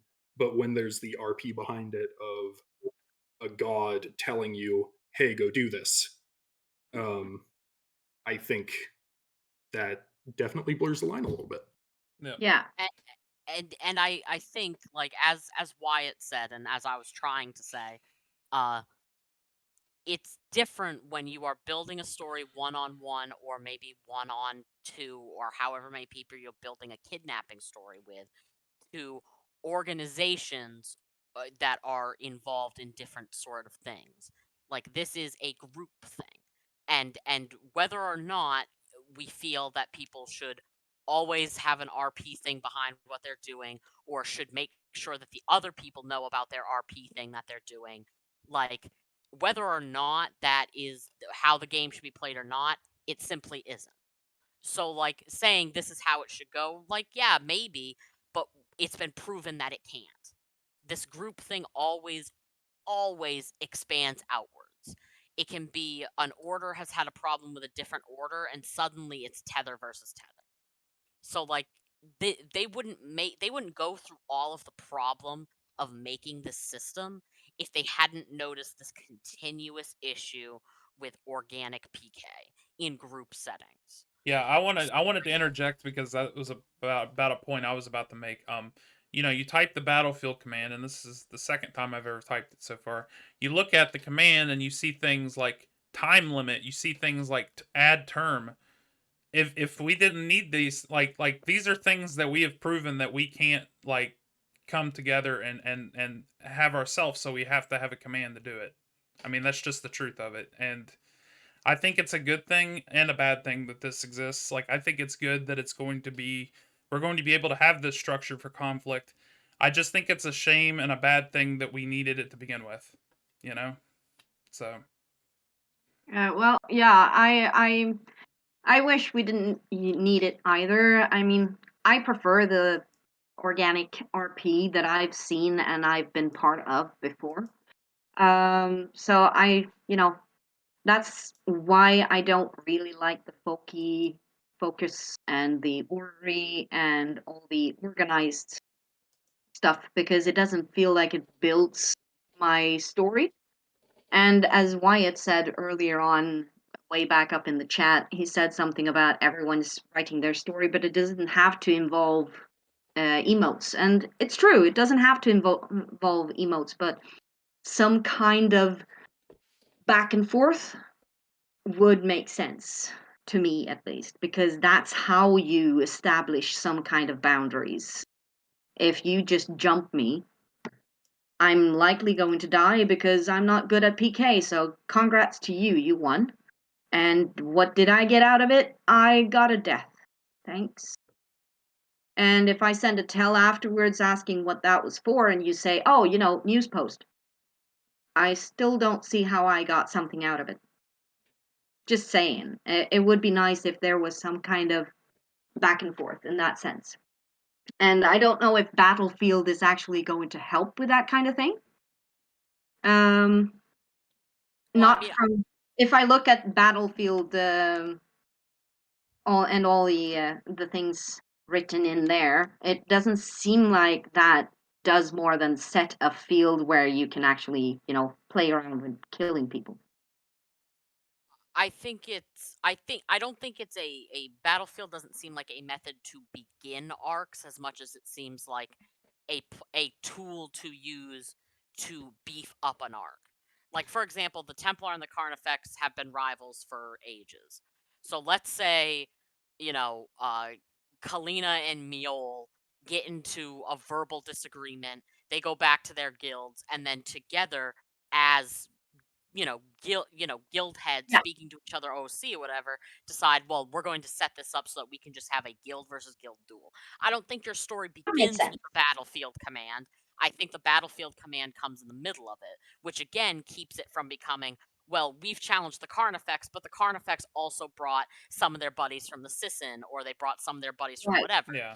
And Because in this that case, it's at the terms. Well, That's yeah, nice. it reduces in my opinion anyway, I feel it reduces the story impact of having these two guilds that have been at war with each other forever In suddenly, that sense, it makes perfect sense to have it then, because then you can make sure that no other people get involved, because you know that according to the battlefield terms that we have set, right. this is the conflict that we are aiming for.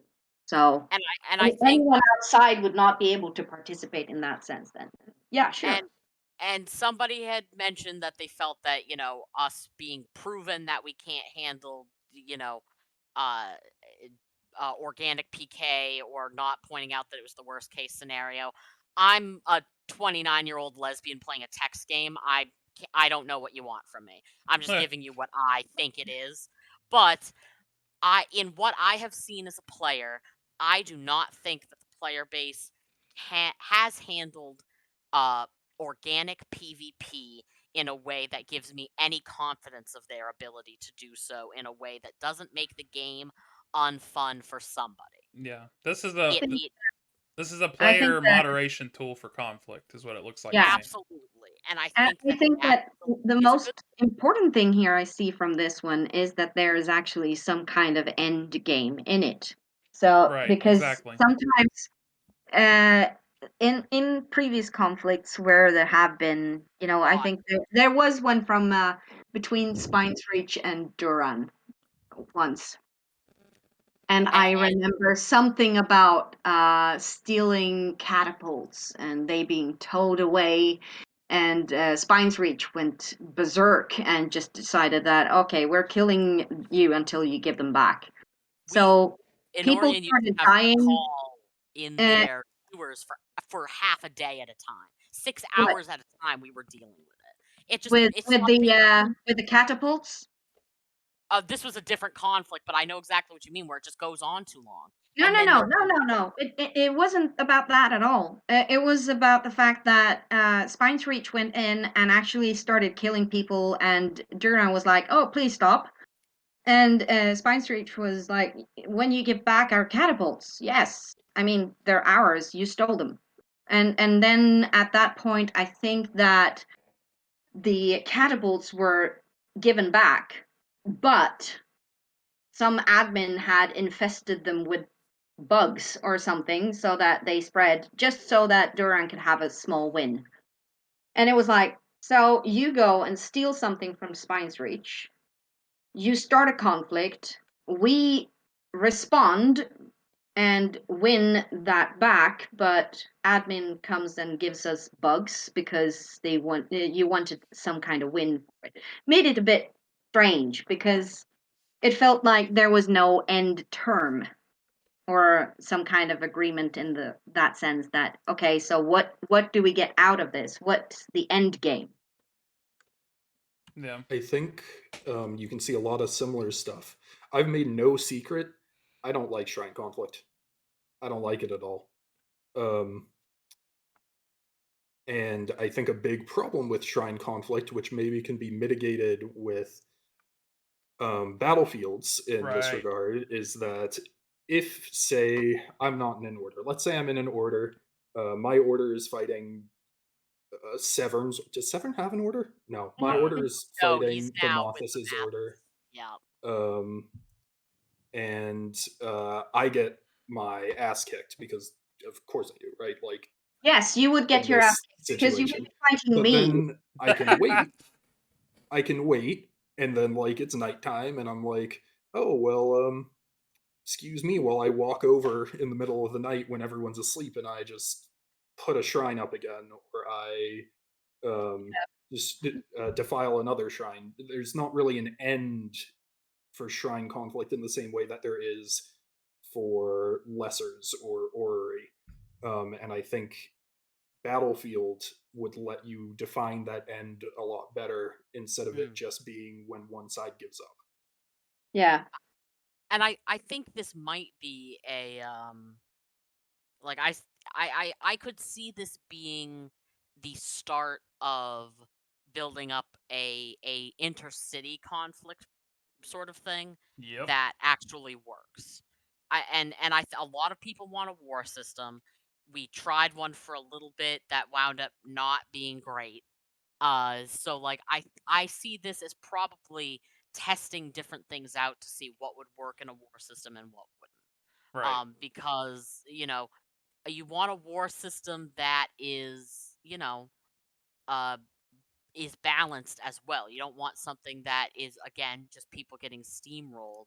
And I see a lot of people in the chat being like, well, no other IRE game needs this. It's like, girl, you don't have to use Battlefield if you don't want to. Like it's Yeah. there as a It's tool. optional. Yeah. And Yeah. then if you decide that you are better off without it and that you don't have a problem if you don't use it, then you can feel free not to use it. Yeah. And Right. you never have to look at it again and it's all good. But I guess I don't see the I was so excited to see it Yeah. because I think it's going to be great for the people who are like, I want, some PK that isn't driven by, Ilem.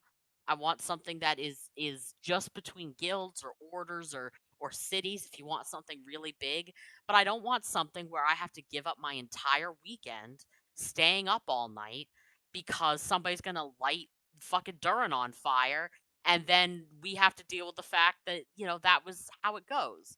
Like Right. I just don't see why people As long are as it's not, so upset about setting. something Yeah, that as long as it it's used that it is a tool in the middle of a conflict, so that there's some buildup before you start using I Battlefield. I feel like it's I good. mean if it's people that you've had long-standing fights with, like if the Carnifex tomorrow started a battlefields with the Templar, I wouldn't mind if there was no buildup because that's in in line with Carnifex RP.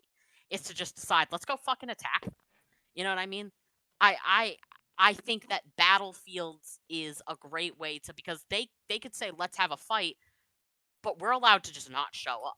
You could just not go. You can You just know what I mean? reject the offer. You could Like it's right reject there it. in the command. Yeah.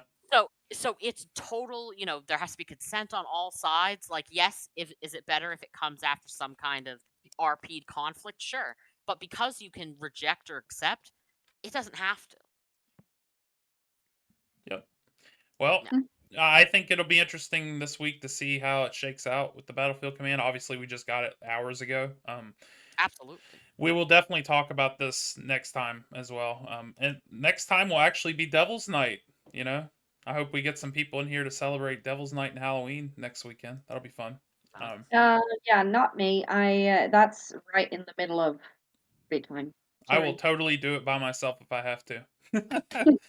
I'll go get some devil's horns too, and I'll get on webcam. It'll be fun. But yeah, we can move on to the next topic if you guys want. I know we've got like a few things left. I don't know how excited you guys are for Capture the Flag, but I kind of want to do that. I think that sounds like it's going to be a blast. I am hoping that I am home by that time and that I'm not too intoxicated after my Halloween party to participate. Yeah, I've never got to do one on Aetolia. The last time I did a CTF was on Empyrean, and it was like 10 years ago or something. I think I was at the last one for like the last 5 minutes because I slept by accident. I fell asleep and woke up when it was almost over. Seemed pretty fun. Yeah, I don't know if it's like is Capture the Flag like one of those things where anybody can come to it, or do you have to like have your team assembled? I'm not even Yeah, sure.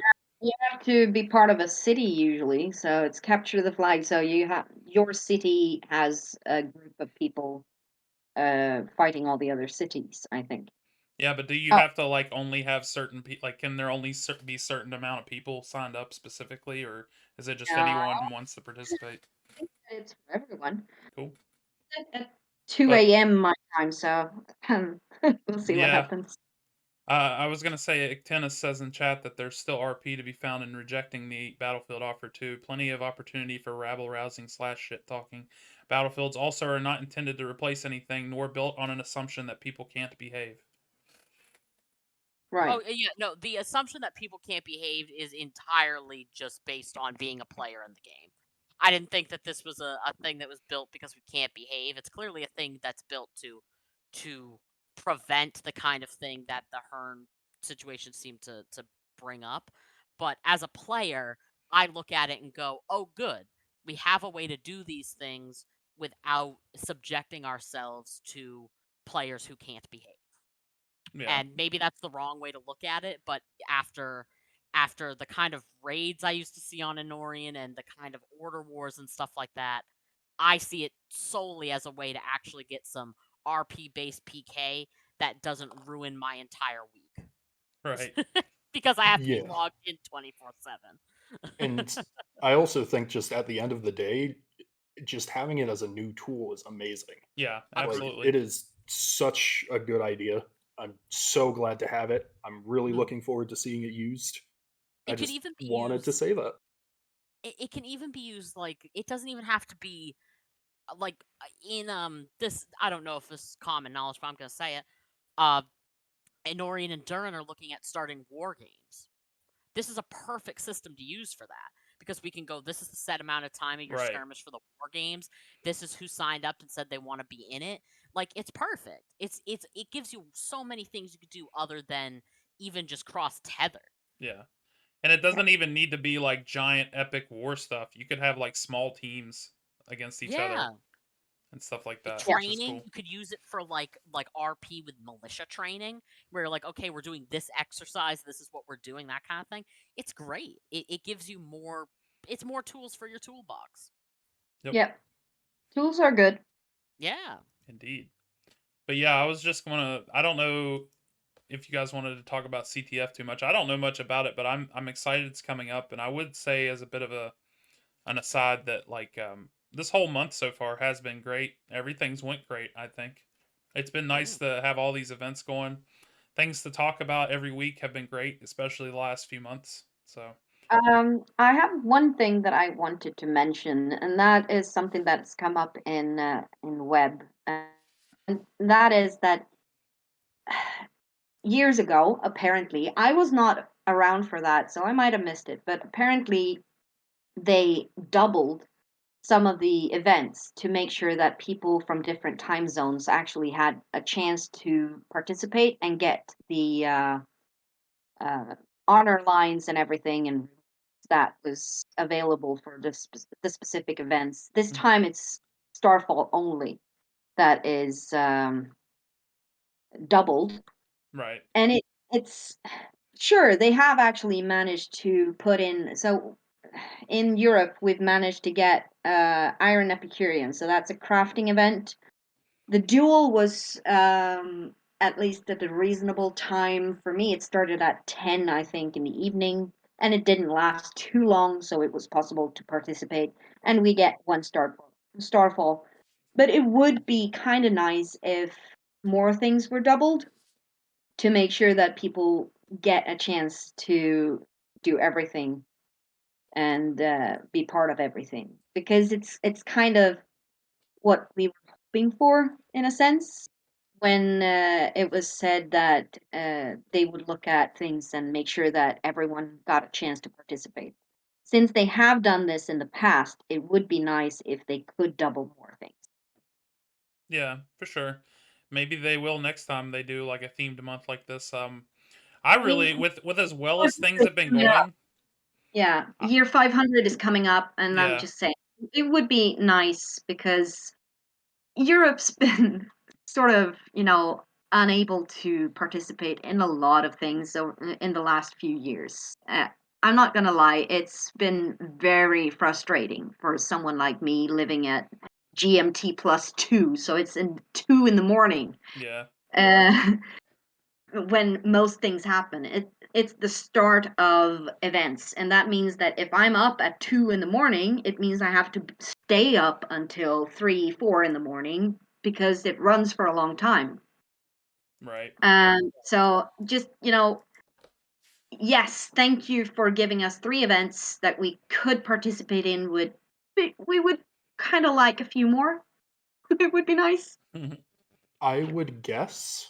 I don't want to put any words in anyone's mouth or anything. I would guess from what I saw at the town hall that that would be on the list of things that they're working on, because I know someone brought it up at the town hall, and I think Ictina said that it was something he was aware of and Yes. something that he sympathized I with think and Right. would want he's to also in that fix. time zone. Yeah. Mentioned it, and he said that he would work on it, but I sort of think that we had hopes that this event would be part of that. Yeah. Well, maybe Oh yeah, this that's totally was. fair. It's I just possible this whole wanted to month put was it out. planned out before he started too. You know. It's possible, but it would have been nice if it had, double the brawl, double the duel, double the, okay, Great Hunt, that's one that lasts for a long time. But we haven't had a resonance game, for example. It would have been fun. No keg raise, no ale run. A lot of things that weren't part of this. And I understand completely because there are the issues of having someone online to run these things. And that makes sense. I mean, you have to have people around to actually run the games from poolside.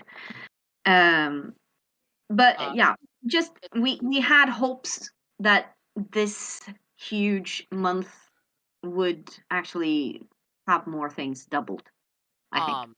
from what I'm seeing, Pinotal, I apologize if I'm pronouncing that incorrectly.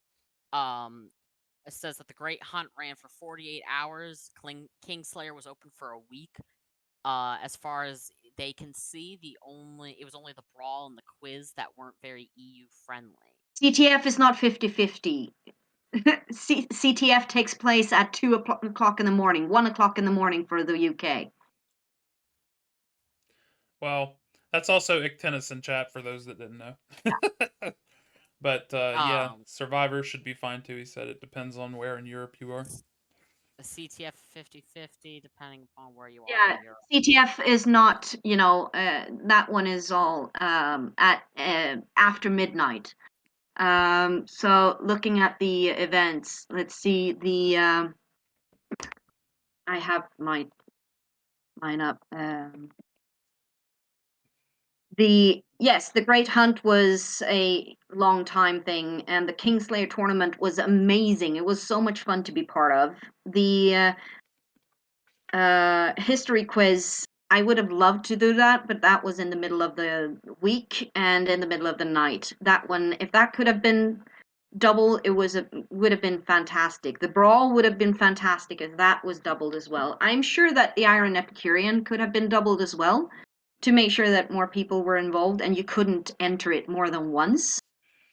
The I think the duel, problem same with that thing. one is the item they give out. I'm doesn't it reset to each person it gets? Like you don't keep it after a different person wins. It doesn't have to be an item though. It can be an honors line or something like that. I mean, Capture the Flag, as I said, is at it's 2 hours from now, next week, and right now it's 11 o'clock here, so basically bedtime. Which means 2 hours from now, I am definitely not up unless I'm coming home from a party, and that's going to be an interesting Capture the Flag. Starfall, yes. Survivor is starting at 11 p.m. my time, which means that it will end somewhere maybe before midnight, before a work day. So, not optimal. But yeah, sure, I could probably push it. But I'm not much for pushing my schedule now. I'm a bit, old or Yeah. something. Well, I was just gonna say while we have a second, for the people that might just be listening to us and not paying attention in chat, I opened the credit giveaway for the week. Just go in the chat and type exclamation ticket. I found out last week you don't even have to put the one. So if you just type exclamation ticket, you should be able to get one, and then we'll draw that near the end. I was also gonna say, speaking Artsy Fartsy came into the chat. I guess they were not here for a bit, but I've been talking to them on Discord, and they're going to work on a custom starting soon screen for us. Oh, nice. But we need to do a little research on it because the idea that they have is relates to like representing all four of the city organizations. So Cool. I think we had talked about it maybe using a different type of weapon for each of the cities, but I'm not sure that if some of the weapons we had in mind would be good. So we need to ask some people about that, see what they think. But yeah, big things coming for that. I also wanted to say as an aside, real quick about the stream in general. I had some ideas for what to do for subscriber badges, so that's in the works too. But I just wanted to say some of that stuff real quick. Maddie says, I hate to say it, but I assume they schedule things when the most people are playing, and if you fall outside of that, it sucks, but that's the rub of it. Yeah. Yeah, but that's how it's supposed to be, though. It can't be the rub of it. We are also essentially, we have been for many years paying customers. Yeah. Yeah. So saying that no, we run things when most people are around means that you're basically dissing everyone else who's outside the time zone, and that's not really a good business. And I love that Ictinus is actually working on fixing that. So yeah. Yeah, it is what it is. It's really going to be up to them to decide how to fix that. It does. I would hate that too. I gotta say it would be very cool to see. Like maybe we'll take this as a lesson and they'll try to do a little better next time we have a themed month. I do want to go ahead and say though before we I would not say that they did poorly because Right. this time I think that there's room for improvement, but Yeah. a lot of the things that they ran for a while. They Yep. and like unfortunately I don't think like Iron Epicurean because part of the reason you want to win Iron Epicurean is because of the hat they give away. I'm pretty sure that resets to everybody. I think I think it's like, there are some things that don't make sense to do more than the once in In terms of like a that month or case, something like that. if Um if they but do the Iron Epicurean one time for the chef's hat, do a Project Runway thing for tailors next time. Just one for yeah, each. that requires some R&D, so like they have to do that. But I just want to make sure that we're not going because some people couldn't go to a couple of the many, many, many things offered this month. It was bad and they need to do better. No, Like it they're wasn't doing that bad. infinitely better than they were before. And I think like there's plenty of things that I would have liked to go to, but I missed as well. Yeah, me Like too. I'm not going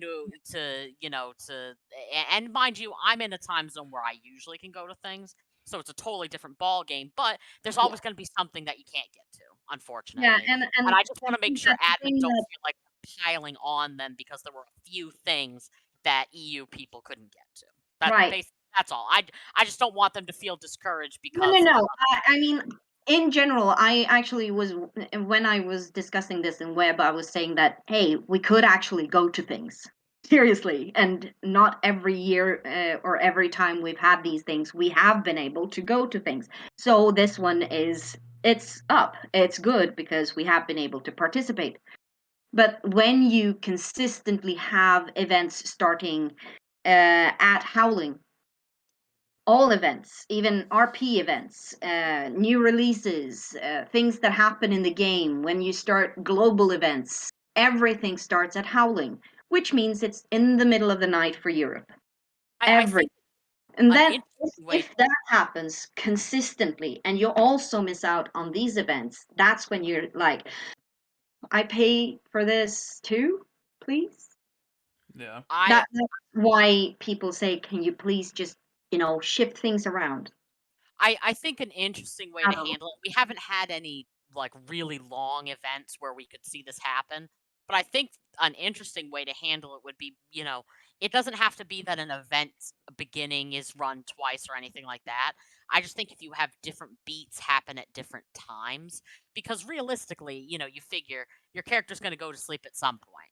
So let's say you're there for the start of an event, it starts owling like they usually do, and then let's say the next beat of the event happens at a time where maybe the person who weren't there at the beginning aren't there for it, but people who weren't there at the beginning are there, and they've, I think that you can do different story beats at different times, and that works just as well. Because like Mati brought this up earlier, is you you can't run the beginning of an event twice.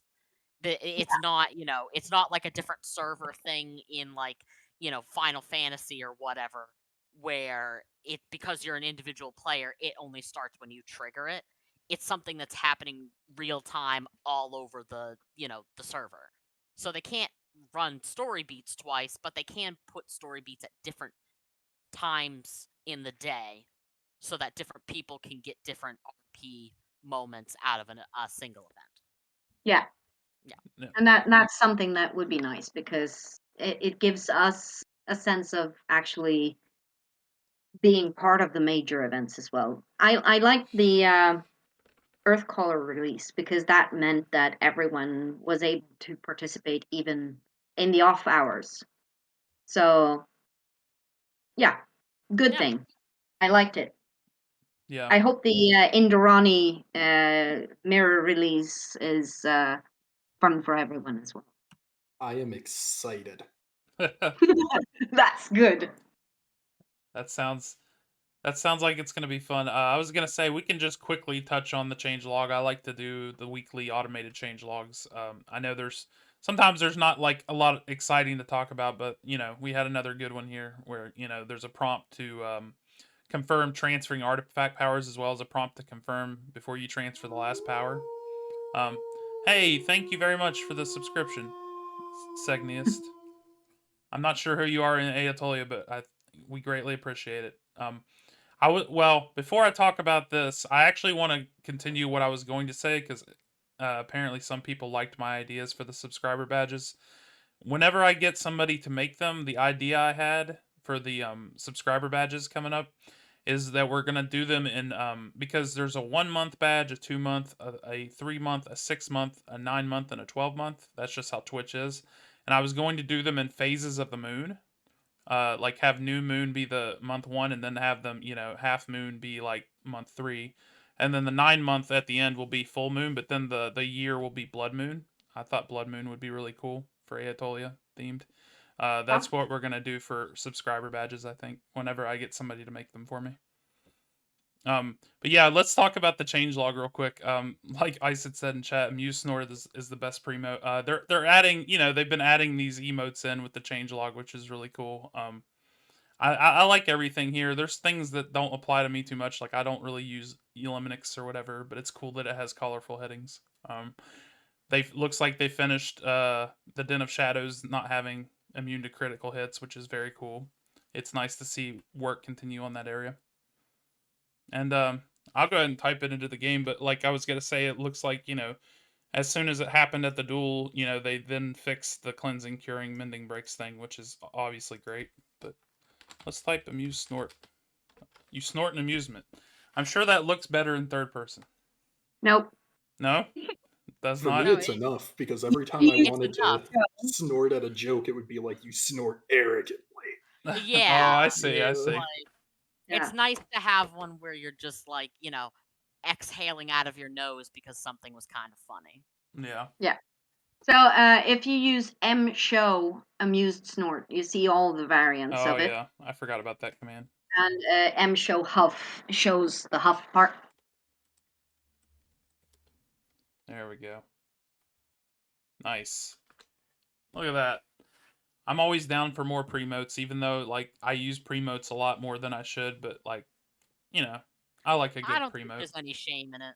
I think that it's all you do by telling people, hey, don't use these pre-motes, it makes you a bad RPer, is you convince people to look for a different game. Oh, that's bad. No, don't tell them Yeah, because we've done this. We've talked about this before for sure. Yeah. Yeah, just let people RP how they're gonna RP, man. They're Yeah. having fun. They're thing for doing that. people to know. You can use M list, EMLIST, M Yeah. list. Just see a list of every premote there is, so you Yep. can expand on your RP. Ooh. Awesome. I didn't know they had like a whole section for restricted emotes now. That's cool. It's nice. So there you go. Have fun. Have at it, and use all of them. Yep. And then we went through the changelog a bit. I would say that we were potentially going to talk a bit about the class lead stuff that got approved, but I think it might be best to wait longer on that, maybe to next time, to when there's more of us See if on that are stuff. more of well, I don't think Rosani and Tiani probably care that much about class leads, and also it'd be nice to see them all like get sorted through, and then we could talk about them all at once and stuff. Yeah. Yeah, because usually there's a few that come out in the span of, you know what I mean? So good to see what else gets approved and changed before you go into a deep dive about it. And also get anybody who could, because I'll try to match your energy, but you know, it might not work. Right? Yeah. I'd like us to see more rejections and approvals before we talk about it. We'll definitely table the class lead stuff for next time. There was another topic we had on the server too, but I want to about the S report and neutrality and stuff, but we can talk about that next time too.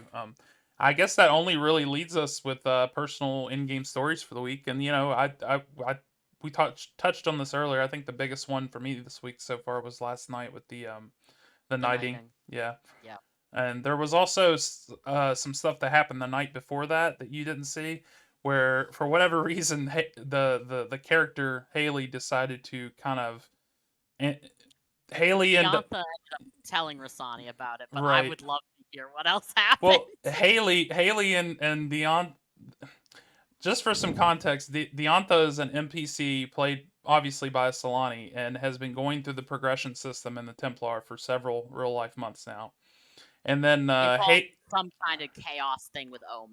yeah, that's the short of it. But like, so essentially, I've really enjoyed treating Deonta like a real character. Like, that's been a lot of fun with it because it is a character. It's just not a player character, obviously. But Yeah. but Haley just wasn't having any of it really, and it was like this person hasn't done anything to progress. They're not a real person. This sort of thing, and like. And whoever was playing Deonta was just going along with it, and they were going back and forth on GT. It was pretty heated, and I had Deonta in the guild hall with me, just kind of trying to like cool Deonta down in character and stuff.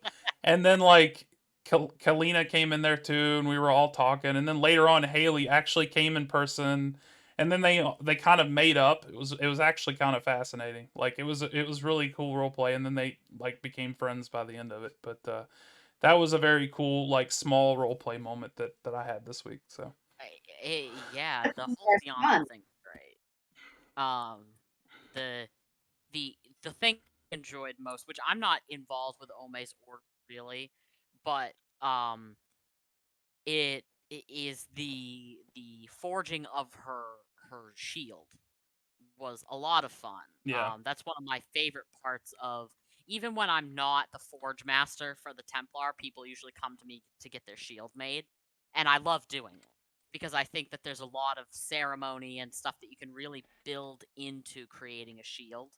Yeah. Um, that I have considered uh writing up for Templar stuff just to have it as part of the role of the master smith. Um, but I think it was a great little event, and it was nice because and we tried to tell Tiora this a lot. Events don't have to be earth shattering. Right. They can be little intimate things where it's earth shattering to your character, but on the grand scheme of things, it doesn't matter much at all. Like Right. those things really make the world feel alive. Yeah, Yep. the small things, they Yes. really help. Yeah, that's like again like when I used to volunteer on Empyrean, I would literally take control of random guards and just try to talk to people for the hell of it. Like I like stuff like that. I always have. Oh yeah. But I would also agree with Austin. The world feels so alive lately. Yeah, absolutely. Yeah. There's a lot of that's because there's balance in what they're doing. They are doing a lot of little stuff, but they're also doing big stuff. Like they're doing it all, which is exactly what we wanted, in my And opinion. there are events. It's not dead. It's not quiet. I mean, seriously, we've been starved for events for so Mm. long that this is just, all of a sudden it's like we can breathe. We feel Who spoiled a cares? little bit. I do at the very least. I feel a little spoiled now. I'm like, oh hell yeah. Yeah, I can agree with that. But at the That- same time, it's like this is what it should be like. This Yeah. is what I remember from when I started playing. You know, Right. Agreed. Yeah. where people, things happen all the time, and everyone's dragging you into stuff and talking to you about things, and you feel like, okay, now I need to do something. I need to make sure that someone else is enjoying this just as much as I am. Yep. It makes you want to drag other people around to look for clues of whatever it is that you made up just moments ago. I mean, just small things. Yeah. It makes it fun. Yep. The only complaint I is that I have not seen the best NPC in the game, John Grown Beerman. Oh, I see.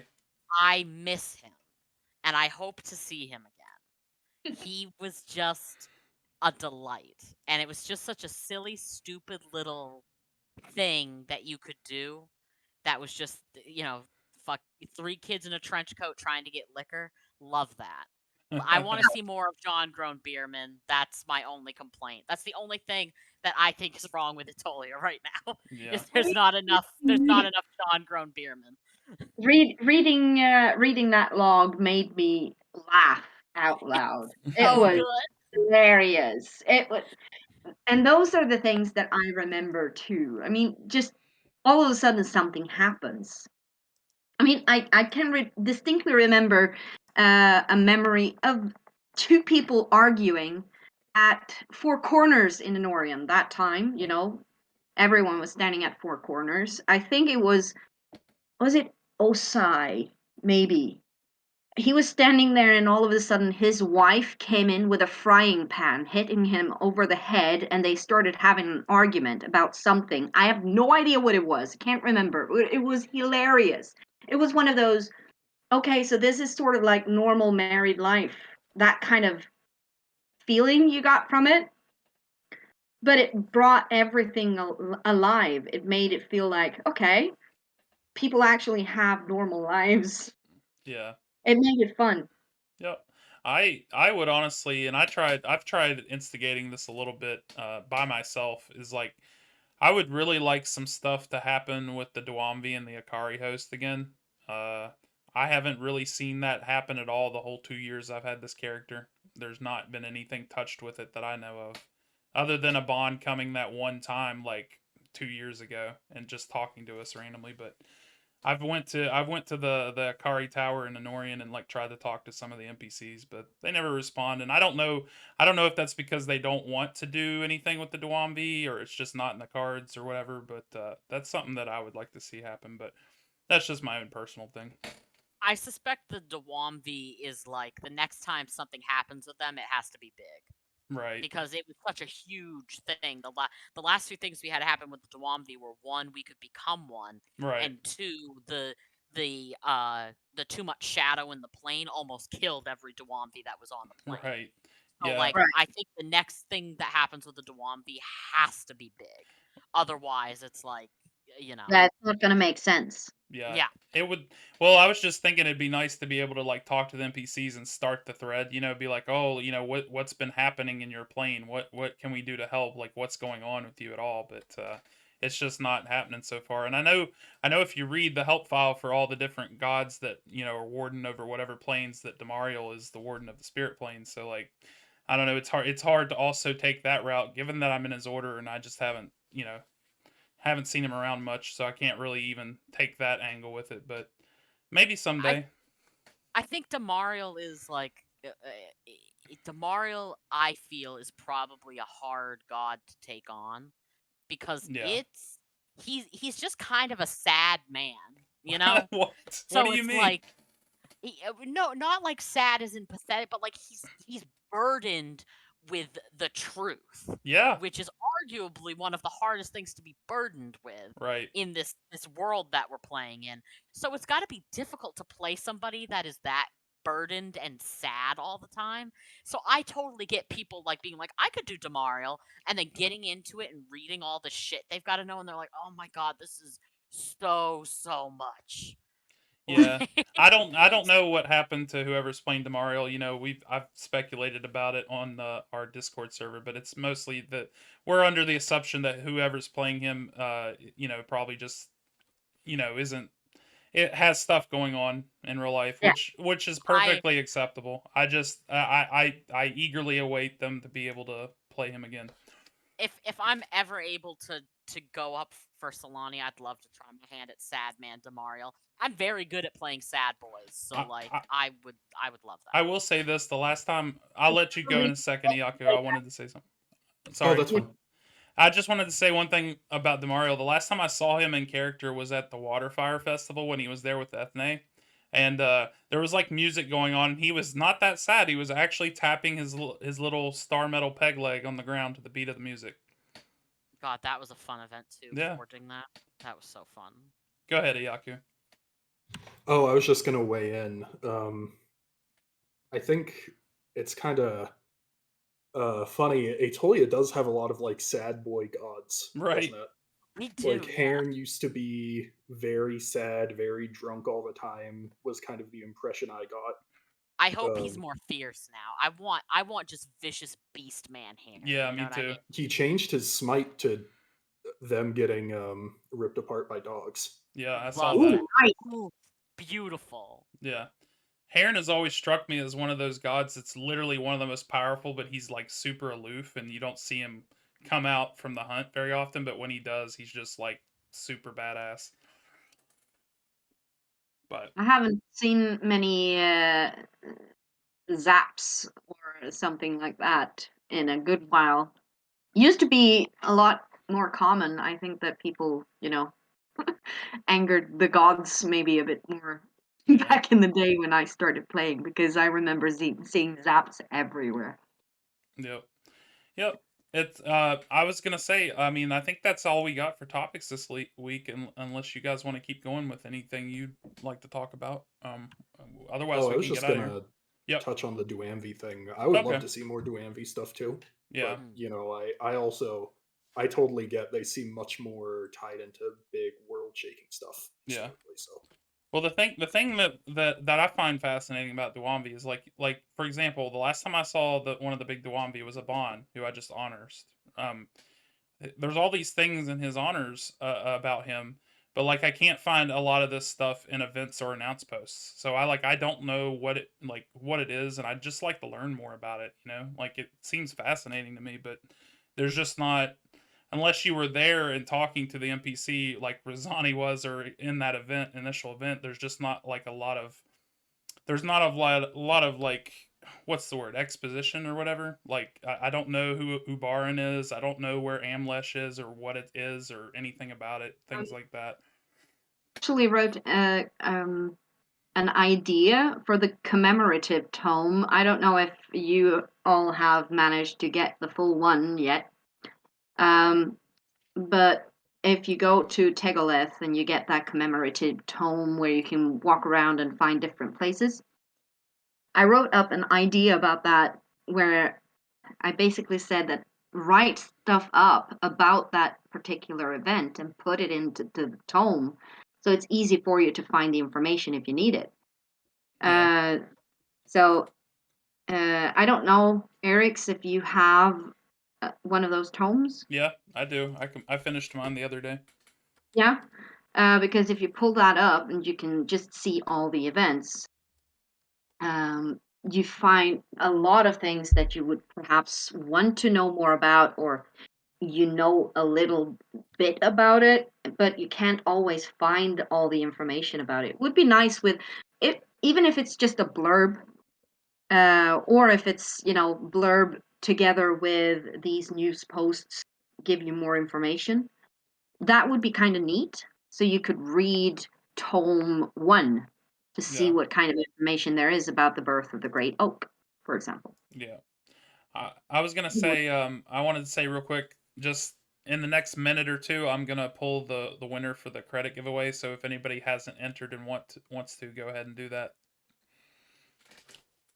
But yeah, how does the history tome work? It's you gather all the things, and then, well, actually, you should know this. You've been doing it in game, I thought.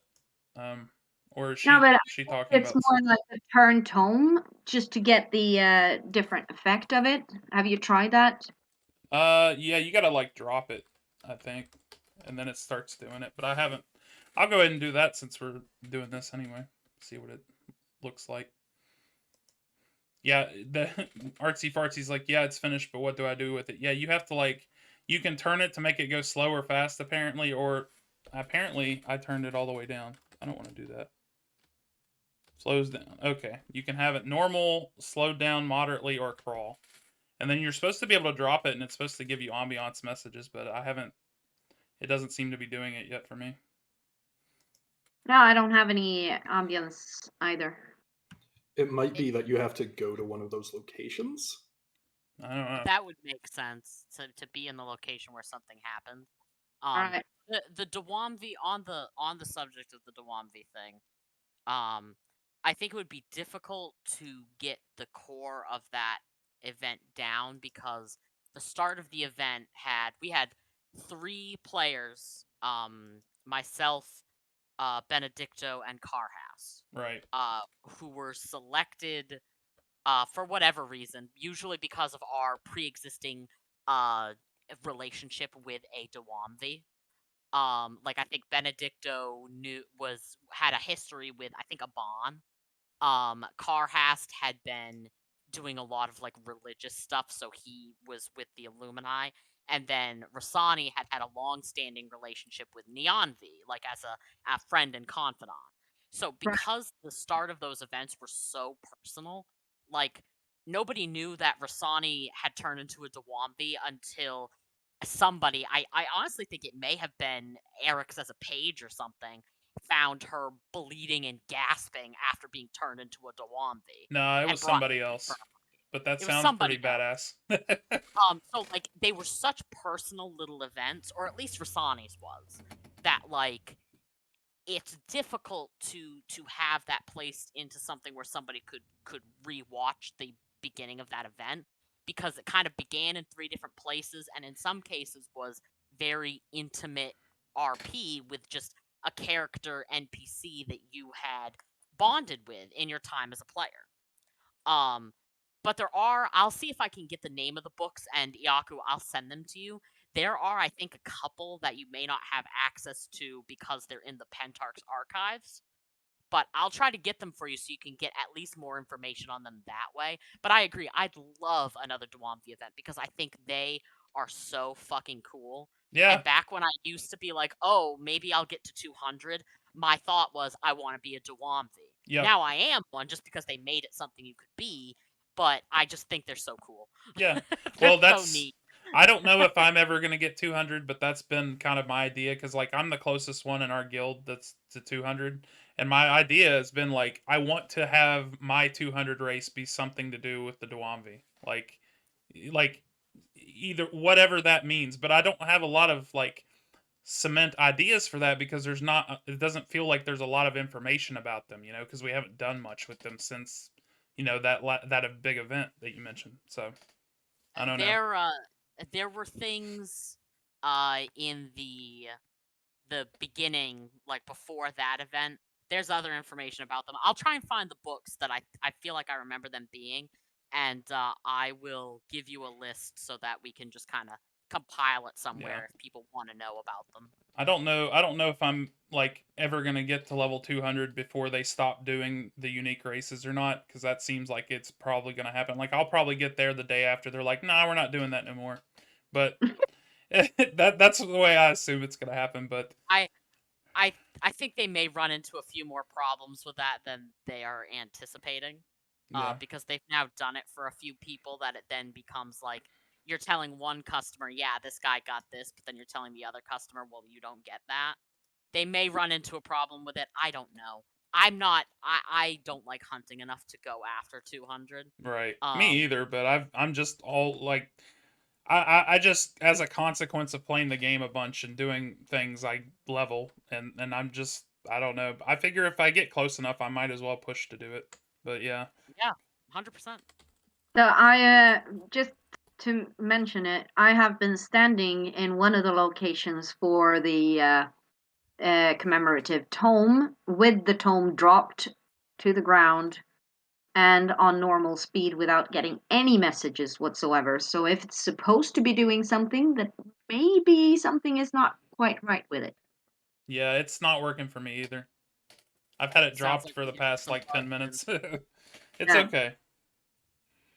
So maybe something is not correct with it. If you're supposed to get some ambience from it, I'm not getting it.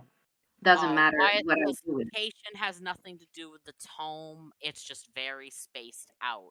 And then Avata says, I got one earlier. I think it spooked me. I Yeah, wonder, does would be the nice if it wasn't so spaced out though, because I haven't even seen anything yeah, whatsoever. me either. But I wonder if the city ambiance has anything to do with like the ambiance. Like, do you get both, or does one overwrite the other? Like, I don't even know. But Oh, anyway, you have a chance to get an ambiance, but the city is overriding yeah, I the don't know if that's experience. how it works, but that's my thoughts I on it. see. Maybe I don't know if you would still get both ambiance messages or one or the other, or I don't know. I imagine both because I can get ambiance messages from Esterport and then also get those fucking Chakasol ones that scare the shit out of me Yeah. every time. Because I'm like, this is the day that she's come to bother me again. Like, it's been so long, she's gonna come in, she's gonna tear my throat out, and then it's always like, oh, it's just my little cage. It's like, leave that outside. Leave that shit out there. It scares the shit out of me every time. Oh man. Well, I'm not standing in a city, so I don't think that I get any of those ambience things. Still not getting anything. So I don't know what kind of timer it's on, but it Yeah. feels like it should at least have something come up in a relative short time after you drop it so you know that it's working. So maybe that's something you could take a look at, Wyatt. Yeah. Avada says in chat that they got one earlier. I think it spooked me. The ambient was bright white. Huh. Bright I don't know. white. I don't know what's going on with it, but I'm sure if it's happening to enough people, they'll know about it and they'll fix it. It is what Yeah. it is. Bright Yeah, white sounds right, but it could also be. I know Dar his chain has ambiance that's bright white, so it could be that too, depending upon what order yeah. Avata is in. I don't know if Maddie's gotten the credits before, but yeah, congratulations to Maddie Congrats. getting the credits. I think we have I think we're down to 600 more remaining. So we've got enough. What? That's 12 more shows, 12 more weeks. So yeah, things are going That's good. doing good. Yeah. Yeah. Wyatt says that it's bright white. It is working. We have one out, and it goes off every now and then, and now and again. And I feel like it's probably something that you might enjoy if you're actually standing in one place for a very, very, very long time. Like it feels like it would be nice if it wasn't so spaced out because right now I haven't gotten anything, and I would like to see something. Yeah, I And it's dropped been mine again. But yes, Maddie is a I think treasure. it's might be on like the normal ambiance timer, which seems to be pretty spaced out generally. Yeah. maybe I did get a city ambiance message like right before. Well, actually, did I drop that first? Let me look here. I don't remember. Did I drop the tome before or after? Did I even drop the tome at all? I did. Oh, okay.